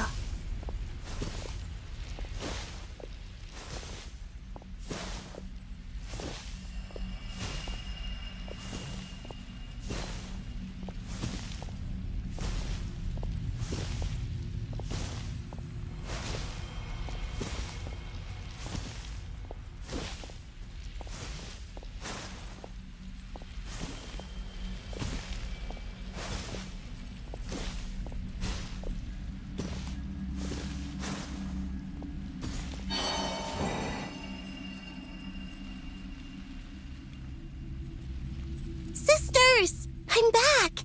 And look who I've brought with me!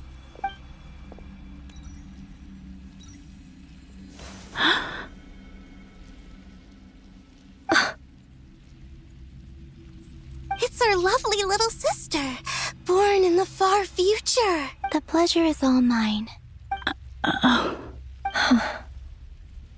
Allow me to introduce you to Columbina Hyposelenia. This is Arya, the goddess of the eternal moon. And this is Canon, goddess of the frost moon. Canon, don't you think Hyposelenia's power is similar to yours? Hello, Columbina. I apologize for our startled reaction just now. And please, forgive our little sister if she's been annoying you. She tends to talk a lot. It's fine. You seem shy. Don't worry, Columbina Hyposelenia. No one can hurt you here. Could you tell me where here is? Please. I must know.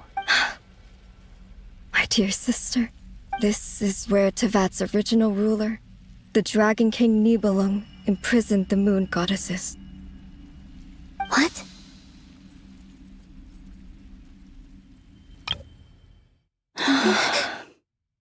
This is where Tevat's original ruler, the Dragon King Nibelung, imprisoned the moon goddesses.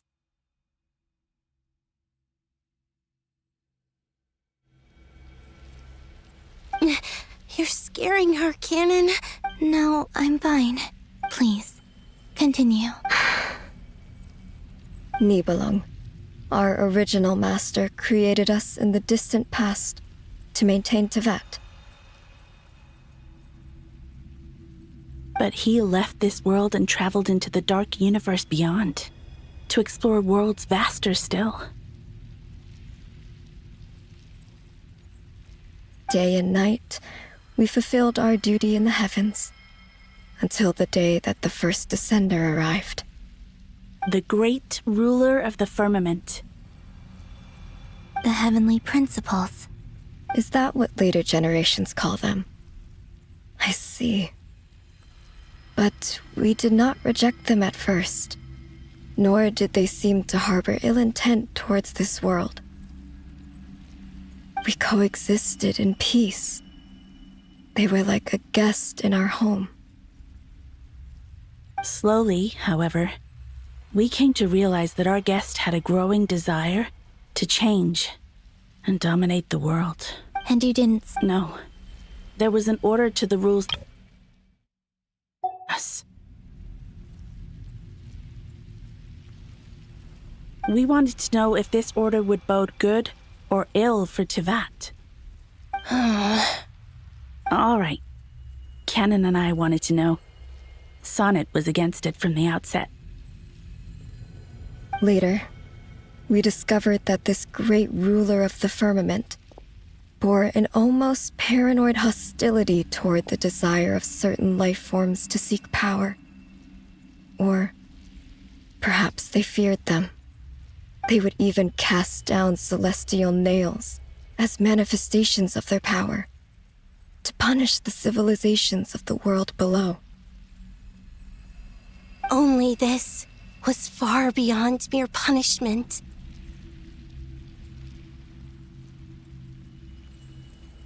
Right. Their rules brought order, but the price people paid for merely testing the limits of those rules was far too great. I did everything in my power to help the punished escape catastrophe, but still, too many lives were lost. The ancestors of the Frost Moon Scions were some of the ones you helped. But just when we had decided to take countermeasures, the Dragon King, Nibelung, returned. And so began the War of Funerary Flame.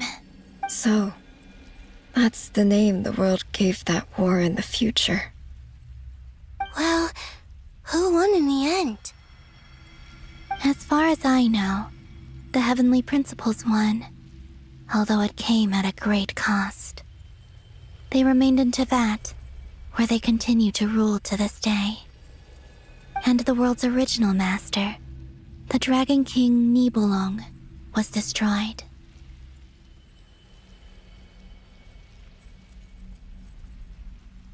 And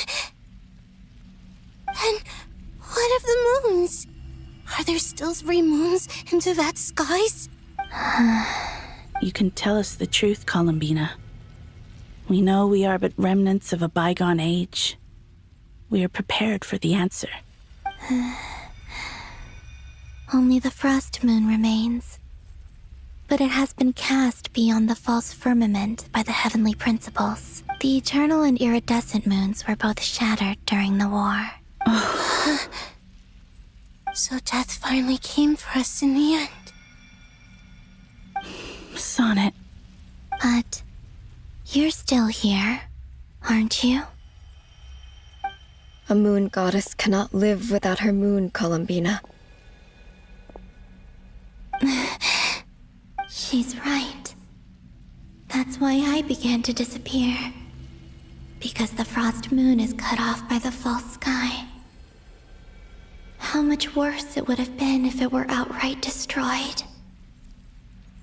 Our souls may endure within this lunar palace, but if our moons are destroyed, then we shall disappear the moment we depart from it. I'm sorry. There's no need to apologize to us, dear sister. If anything, we owe the world an apology. If only we'd decided to act sooner, rather than arguing amongst ourselves. all the more reason not to spend this time in regret and repentance. Instead, we should focus our efforts on how we might help our future sister.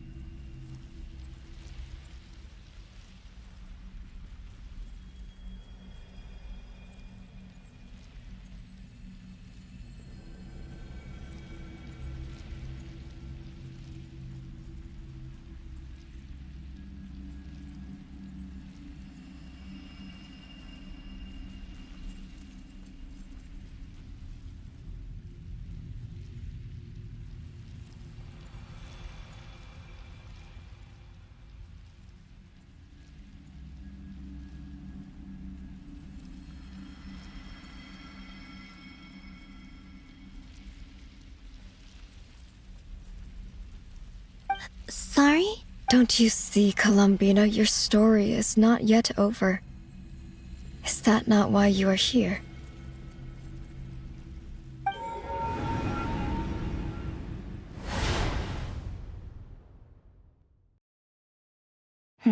It's done.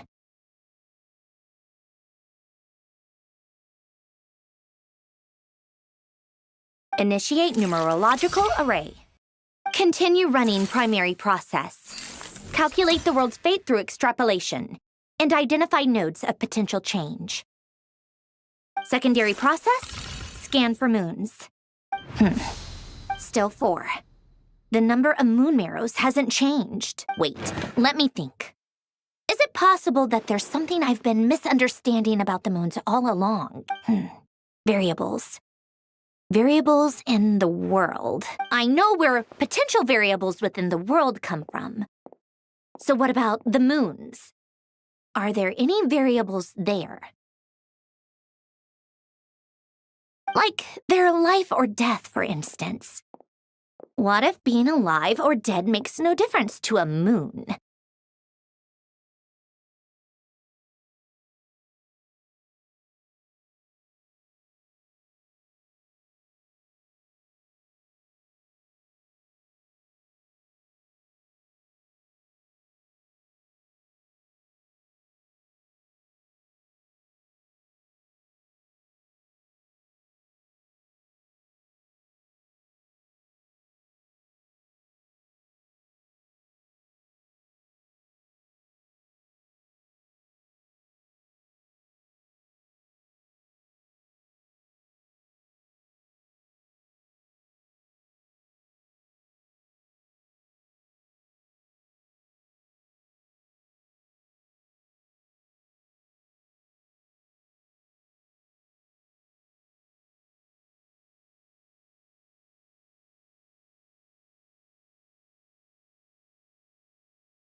But that's so strange. Even immortal gods can die.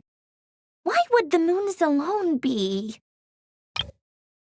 Like, I know where potential variables within the world come from. So what about the moons? Are there any variables there? Like their life or death, for instance. What if being alive or dead makes no difference to a moon?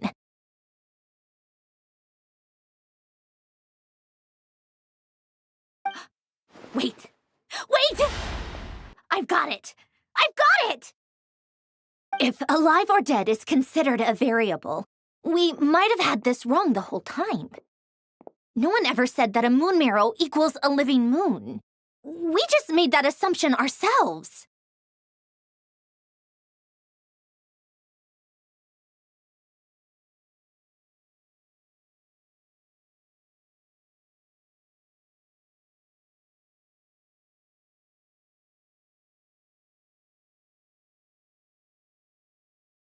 Initiate secondary process. Scan again. This time filtering out interfering perimeter, moon marrow. I don't care if they're natural or artificial. Get them out of my search results! Why? It says 3 moons still exist in Tibet. even after excluding the moon marrows. But we know for a fact that 2 of them are dead.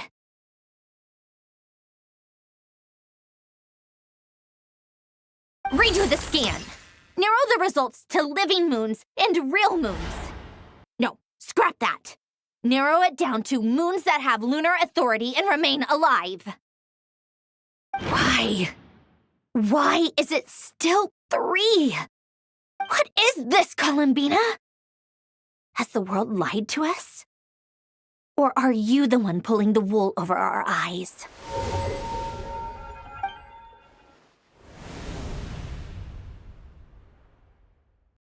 So, you think that the moon's reflection might be where Nibelung imprisoned the 3 moon sisters?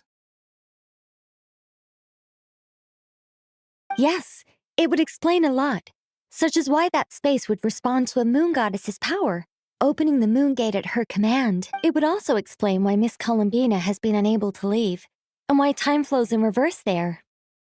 In the messages she sent, Columbina promised us she'd find a way to return, but we have no way of knowing how, when, or where this might happen. The fact that she still has yet to reappear in this world indicates that returning from that place is no easy feat. We cannot afford to simply wait for her.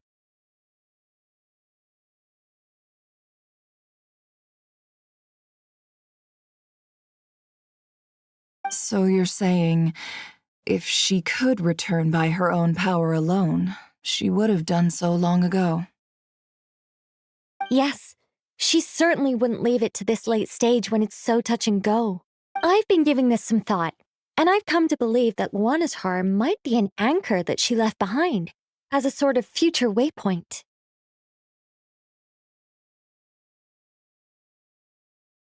This could also explain why Luana's heart is always by the traveler's side. Sounds like a plausible theory. If that's the case, there must be some criteria we need to fulfill to allow Columbina to return to the present. The question is, what could they be?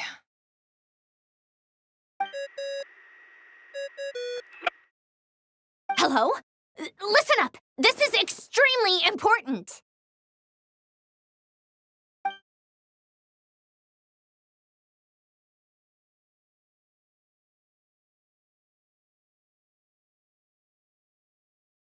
Not only is Columbina alive, but she may well exist in a form unimaginable to us. I'm still unclear on the details, but she's done something truly inconceivable in the past. And the clue to what she's done lies in the moon and Tevat's sky.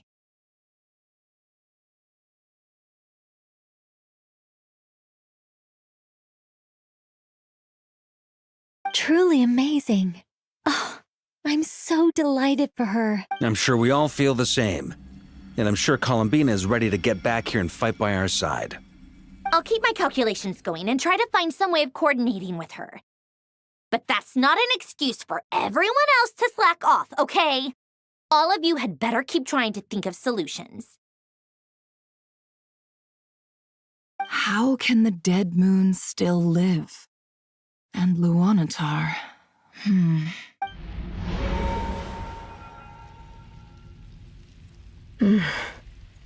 It's hard to believe that's what will happen in the distant future. Our authority is linked to the most fundamental rules of Tevat. I suppose it's no wonder that many would covet that power. I didn't realize that when you said friends, you meant people who live down in Tevat. That's so lovely.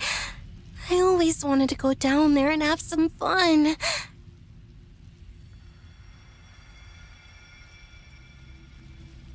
Have you ever tried leaving this prison? Of course. Between us, we've tried everything. But no matter where we go, this space will eventually bring us back here. It's like the center of a whirlpool. Everything ultimately converges here, at the moment when Nibelung imprisoned us. that case, have you tried using any of those pathways that connect this space to the real world? Sorry? What are those?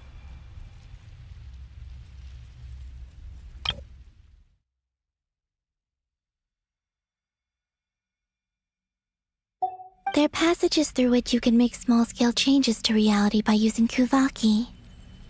Or am I the only one who can use those passages? Because part of my soul remains in reality. Kuvaki. What is that? You don't know? It's a unique kind of elemental energy found only in Nodcry, the land from which the moons arose. Oh.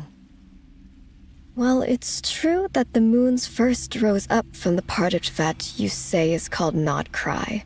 But there is no difference in the elemental energy between there and anywhere else. What? Could you show us some of this Kuvaki? Hyposelenia? Maybe if we see it, it'll... Okay.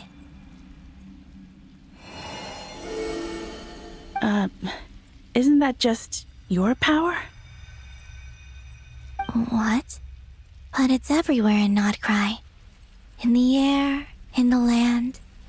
Even the creatures who live there have adapted to its influence. How curious. This Kuvaki certainly did not exist anywhere in the world before we were imprisoned. Let alone influence living creatures. So, how exactly does it affect them anyway? Can they float in the air like us? This is so strange. Why would their reality differ so much from mine? Columbina, you're looking for more than just a way out of here, aren't you? Yes. If I am to help my friends, I will need trilunar authority on par with that of our foe.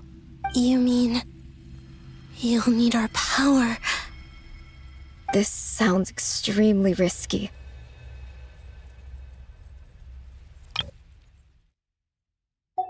The Three Moons' powers are not mutually compatible. Concentrating them into one goddess will be a very painful process. And if anything goes wrong, it could tear you to pieces. I know. But I'm willing to take that risk. Even so, let's say we successfully transfer our authority to you. How will you take it outside this prison? Niblin constructed this realm specifically to prevent us from using our powers to interfere in his war. No moon goddess can leave this place alive. What if I don't leave alive?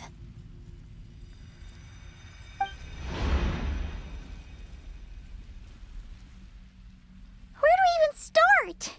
How are we supposed to figure out what we're meant to do to help Columbina?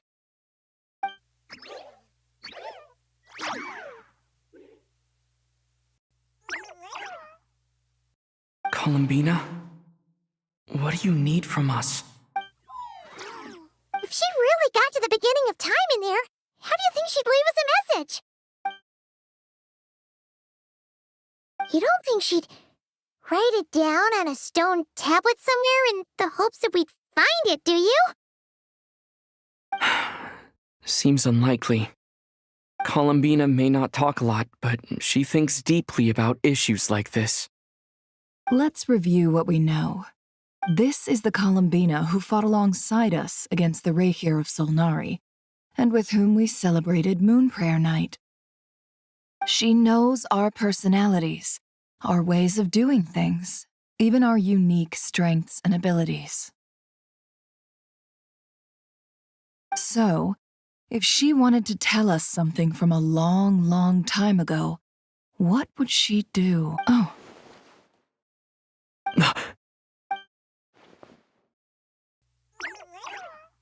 Traveler, you once said that those golden ripples also appeared when Luanatar was born. What if Columbina left Luanatar here, not just as an anchor to the real world, but for some other purpose? If she is part of Columbina, And Columbina knows that I can see past events through her. Oh, yeah! Like when you peeked into Rarer's past through his heart!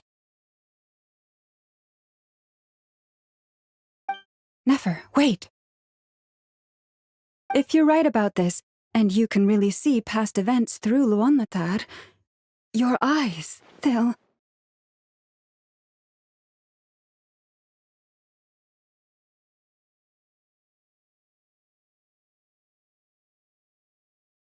Oh, I know. Looking at Rerir's past in Conria was already enough of a strain on my eyes. Looking this far back into the past, it'll surely blind me. But it's our only chance. This is the only way. Boss. We spoke about this once, a long time ago. Do you remember what I said, Yehoda? The day I lose my sight, the Curatorium of Secrets will be yours to run. But... What's wrong? I'd be overjoyed if I were you. This day's come a lot earlier than either of us expected. I need to know you'll honor our agreement, Yehoda. Promise me. Yes, Boss Neff. I promise. Are you sure you don't want some time to think this through?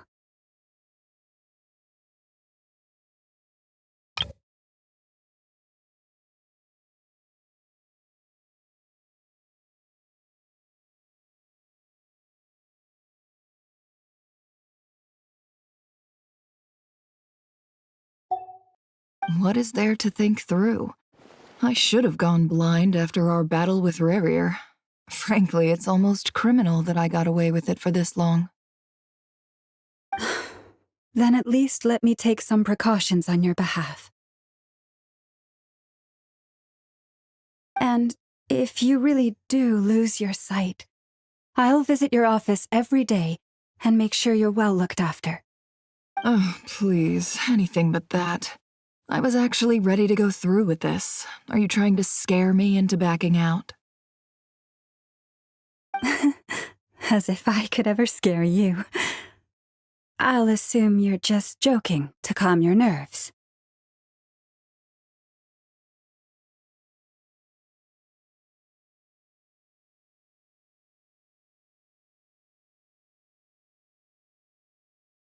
All right, enough chit-chat.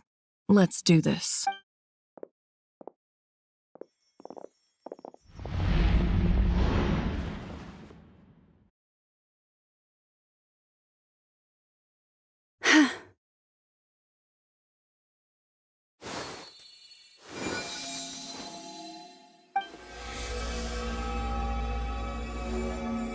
All done.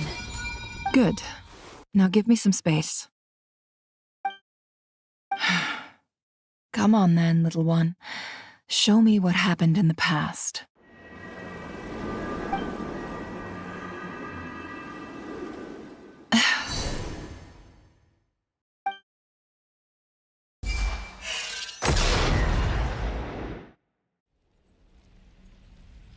Between the Trilunar Authority, Kuvaki, and the sole-surviving moon, the Frost Moon, I think I might know how to get back. But I will need my sister's help. Time to go talk it over with them.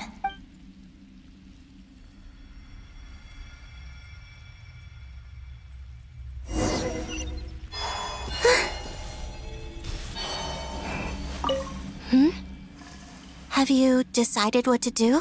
I hope it's not too dangerous.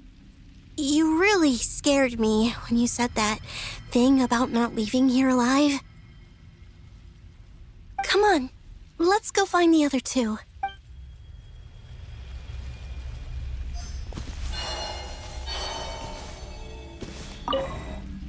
It seems you have reached a decision. I'm all ears. What do you propose?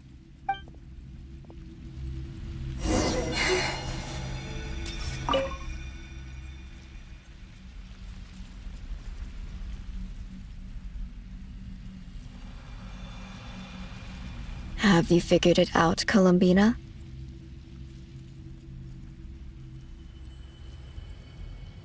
Tell us, how do you plan to leave this place? I intend to die here, in this moment, and then be reborn in the future with the help of my friends. What? What are you saying? How can the dead be reborn? And how will you inform these future friends of your plans? You can't exactly leave oracles. Nothing can escape this place. Not a single ray of moonlight. And even if you found a way, what if they never find the message you left for them? No, that won't happen. Come again? They will find my message. I'm sure of it. I'm not following. How exactly will you achieve this? It's quite simple, really. First, I will leave my soul here.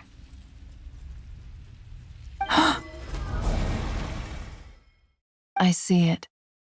Your soul? You mean your divinity? Yes. I once left a portion of my soul in the future. One so small that this prison barely noticed anything. In this very moment, she can resonate with my soul across time. When the time comes, I believe that she can serve as an anchor to pull my soul from here back to the future reality. Just as gravity connects the world to the moon.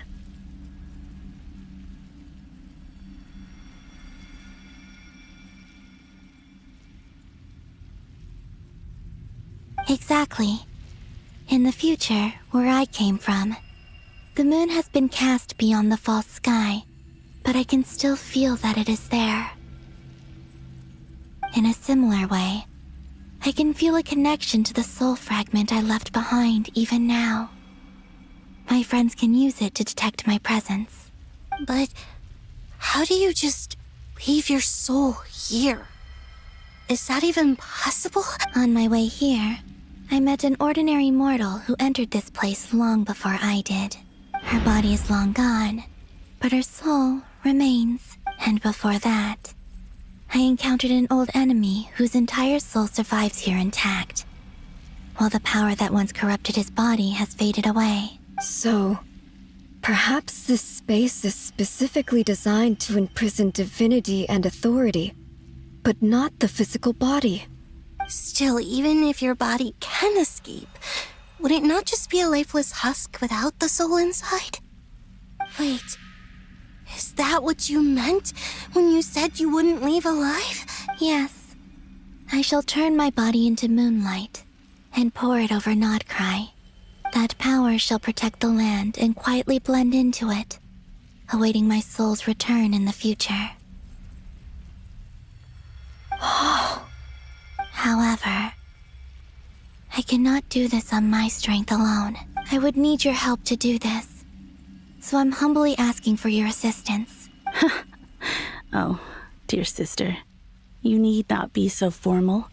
As I said before, we are but remnants of a bygone age. You, on the other hand, were born alone in that distant future, and you have walked a long and lonesome road since then.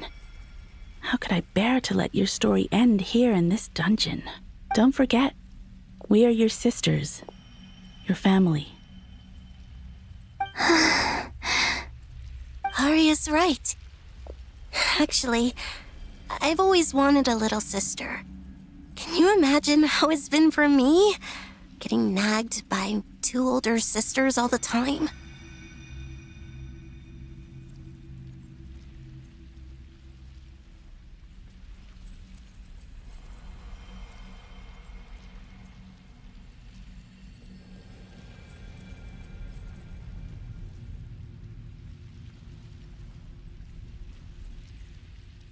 Now, I finally get to be the big sis. And not just that, but I get to help you return to your world, too. How could I say no to that? Sonnet.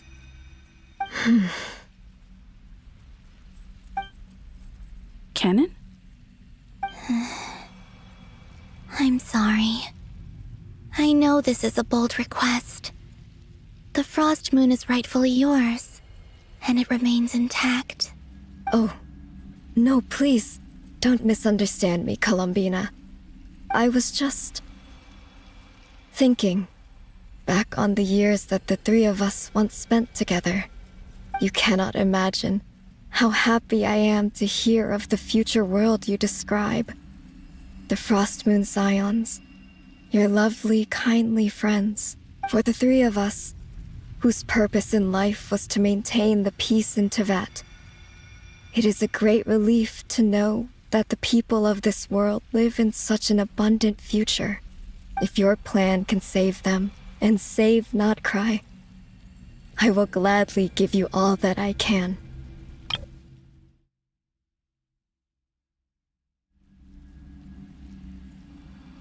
Besides, the three of us have been together since the day we were born.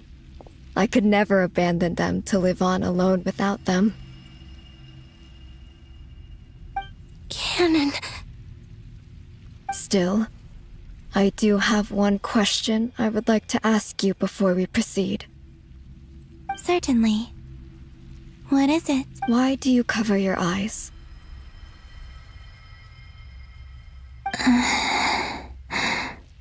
Yeah, I was curious about that too. But it seemed personal, so I didn't want to intrude. There was a time when I refused to look upon the world. I believed it was full of nothing but lies and falsehoods. I wished to hide my feelings, seal my heart, until I could return to my true home.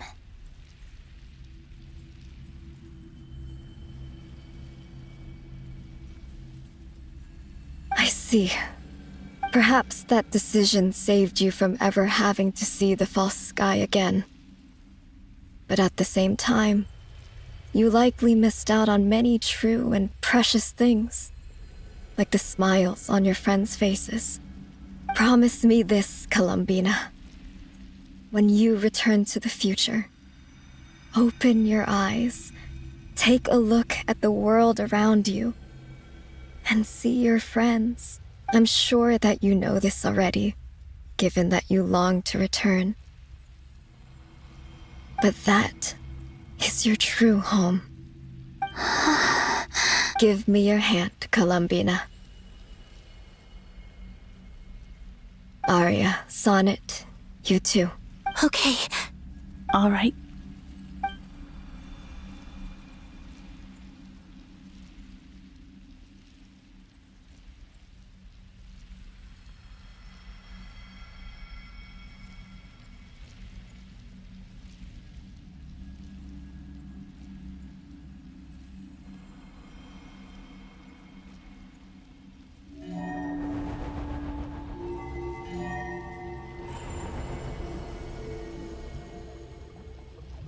We once were the songs sung for eternity, but now it is you who must continue to sing.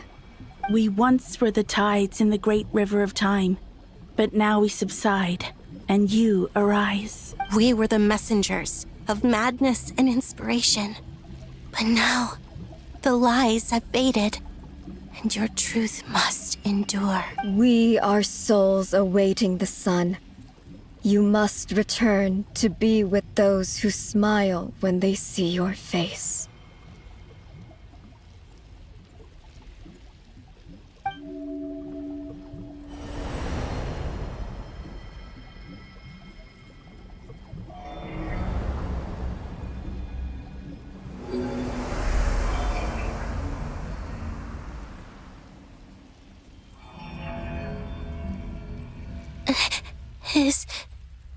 Is it done? Yes. We have transferred the authority over all 3 moons to Columbina Hyposelenia. From this moment on, she is the Tri-Lune Goddess, the one and only moon goddess of this world.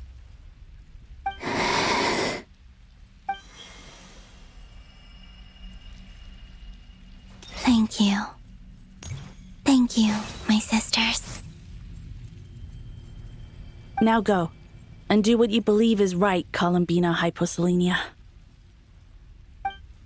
Be aware that we cannot grant you the power of the three moons beyond these prison walls. The conflict that arose over their remains following our disappearance will still take place. I understand. Sisters, oh, my body. It feels... Now that we have given up our power and authority, our bodies are merely mortal shells.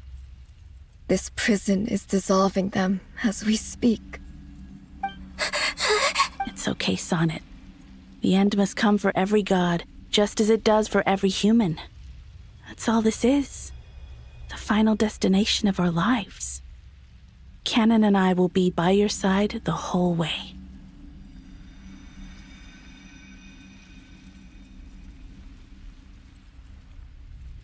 We have one final request, Columbina. Could you use the Three Moons' power to send us back into the real world? Now that we have lost our powers, I doubt this space will seek to hold us further.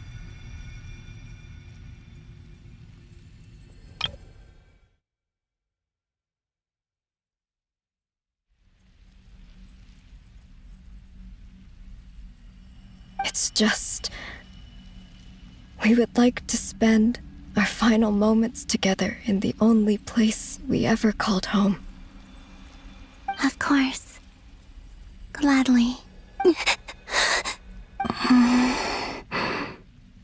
Sonnet? Yes? Don't...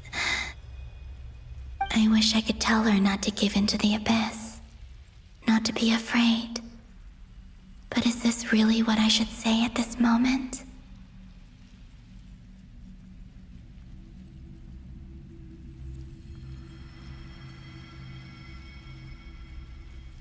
Don't forget. I'm so glad to have a... No, Hypo...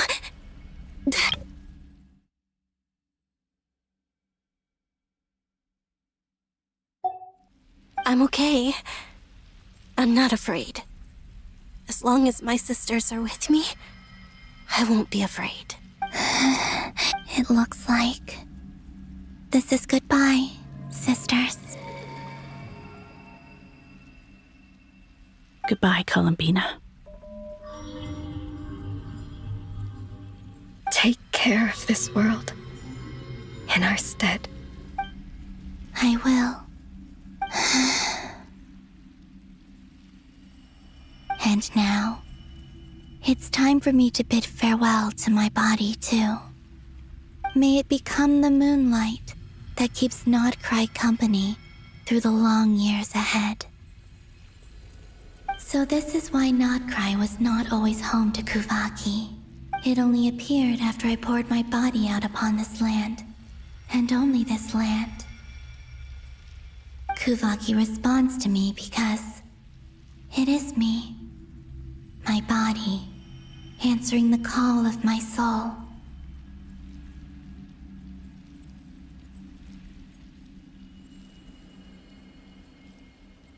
And the golden energy I've encountered on my way here was, in fact, that very soul, which I am about to leave here to guide me.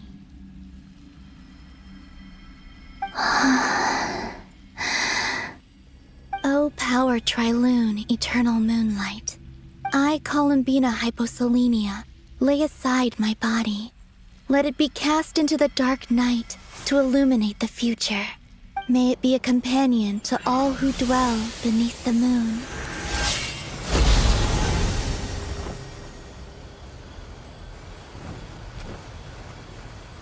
Until the time comes for me to return home.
allowed to see that? Is anyone? Can you still see? How many fingers am I holding up? I see 2 fingers, and a look of sheer terror on your face. Truly astounding, Miss Nefer. Your eyes have glimpsed the very ends of the world, and yet they remain as sharp as ever.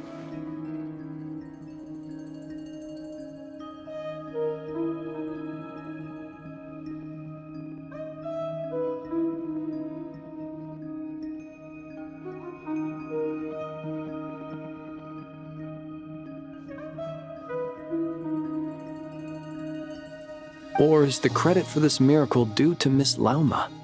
It seems that even time itself is no match for your medical skills. Surely you jest, Mr. Flint. I suspect we have Columbina to thank. She must have realized the immense toll that the ritual would take and purposely set aside some of her power in the past to protect Nefer's eyes when this moment arrived. There is always a great price to pay for witnessing the truth, but it seems that this time, Columbina has shouldered that burden on our behalf. She chose the perfect method of getting a message to us. Though her eyes were always shut, she was clearly so perceptive. She knows us well. She knew exactly how we would think and what we would try.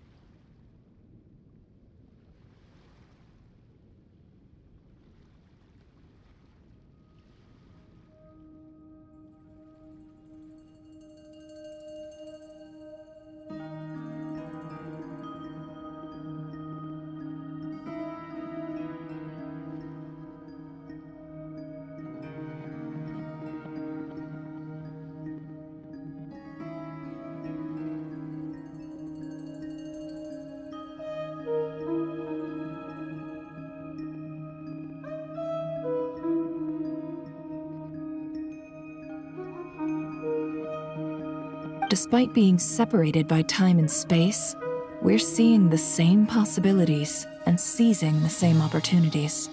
We still don't even know if she's okay right now.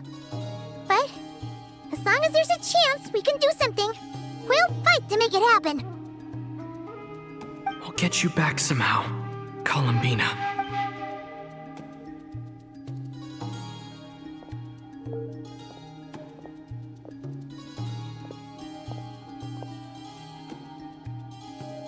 Well, based on the information we now have, let's figure out our next moves.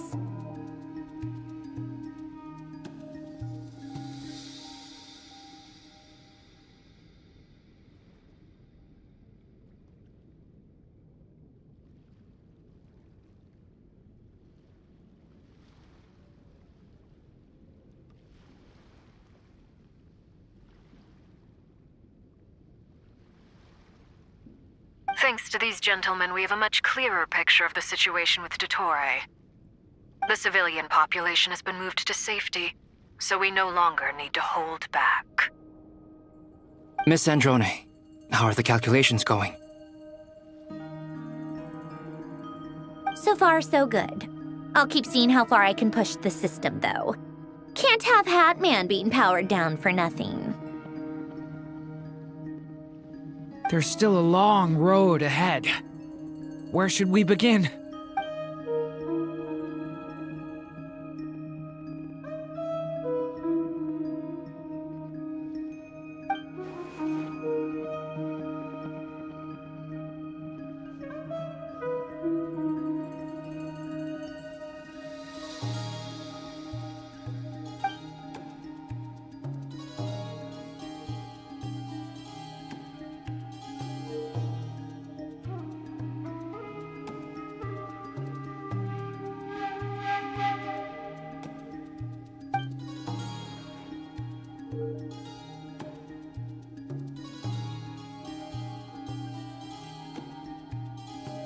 Our plan is clear.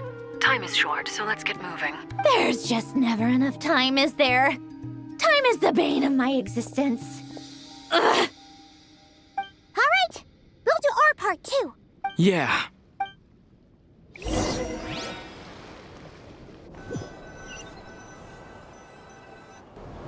Albedo's theory says that elemental energy can dilute the light realm's power.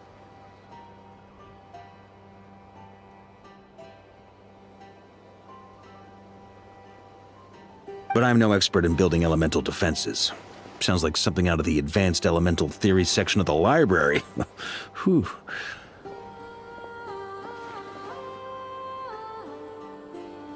You seem quite troubled. Well, yeah. I mean, who doesn't get a little flustered when they're completely out of their depth? You were the very picture of confidence back when you approached the Hexen Circle. Eh, I could have been faking it through that whole meeting for all you know. Who's to say I'm not just a ball of nerves in a charming and gregarious package? Oh gosh, really? I'm so sorry, I had no idea. Well, you're all the braver for it. Still, I was much more in my comfort zone than I am here. At least in Mondstadt, you can cry for help from a cliff top and actually stand a chance of summoning Barbados himself.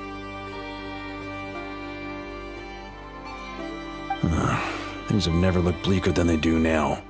If we don't pull this off, Tevat's doomed, isn't it?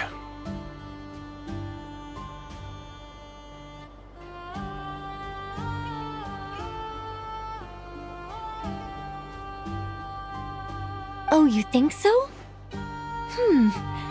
Actually, yes. Yes, it probably is.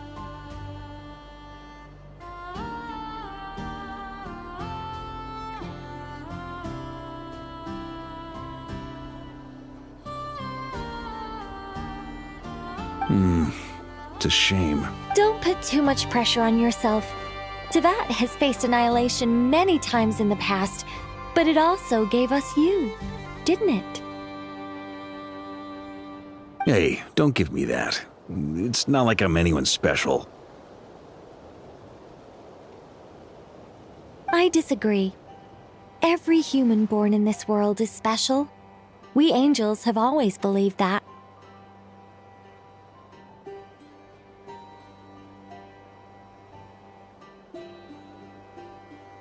In that case, this humble human being has a big favor to ask of you. I thought you might say that. I'm sure Alice, in her great wisdom, sent you here precisely to help us in this difficult time, yes? Well, that has less to do with her wisdom and more to do with my power.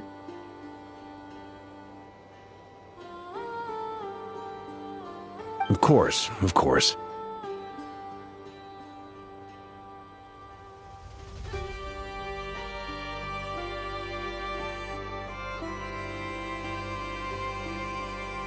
Well, the thing is, these elemental defenses we're about to build, I don't think it's a question of if they'll fail, but when. Durin's findings from his patrols make it clear that Dottore is constantly expanding his territory. First it was his lab, then the design bureau, and now this.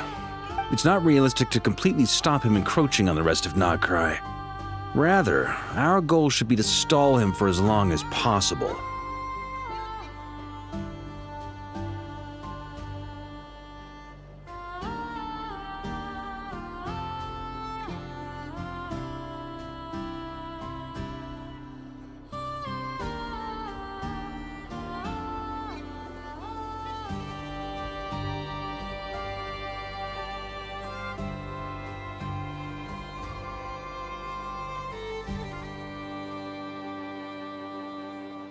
If Miss Sandroni's calculations are correct, well, they're the closest thing to certainty we have in this situation, so let's assume they are.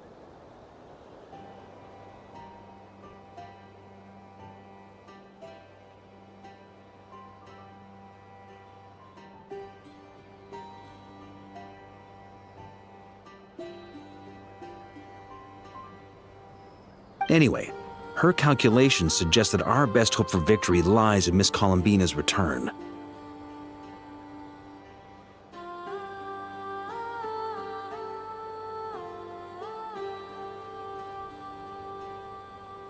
It's up to us to slow Dottore's advance and buy time for her to make a return. Are you asking me to help you with building the defenses? No. I'd like you to prepare for what comes next. When he eventually reaches us, we will have to fight him. You were an angel once and a mage now. I'm asking you to lend us your protection.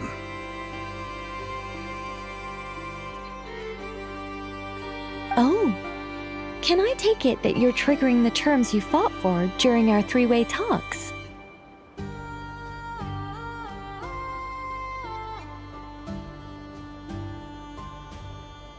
Well, technically those terms were about protecting Mondstadt. But if you're happy to agree to the change in location, then yes, let's do that. You're cashing in on this much sooner than I'd imagined. Well, yeah. The way things are going, I might not get another Very well. The mages have heard the knight's plea, and we will respond. To tell the truth, Alice and I had already discussed how we might help you all, so I didn't come empty-handed. I always like to be prepared.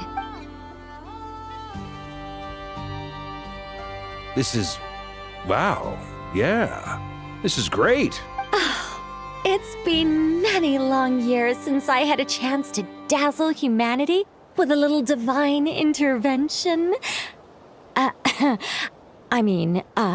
To humbly serve as a reliable and responsible guide. Anyway, Knight of Boreas, please accept this gift in recognition of your great virtue. Go now. May the angel's blessing deliver you safely to your destination.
Go!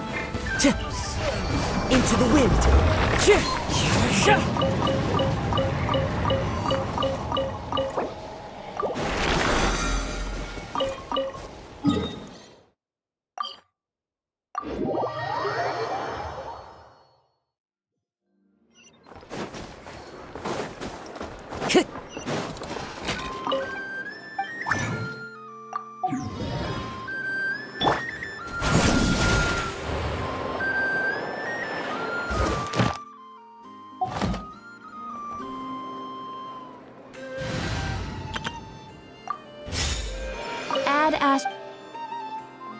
Thank you for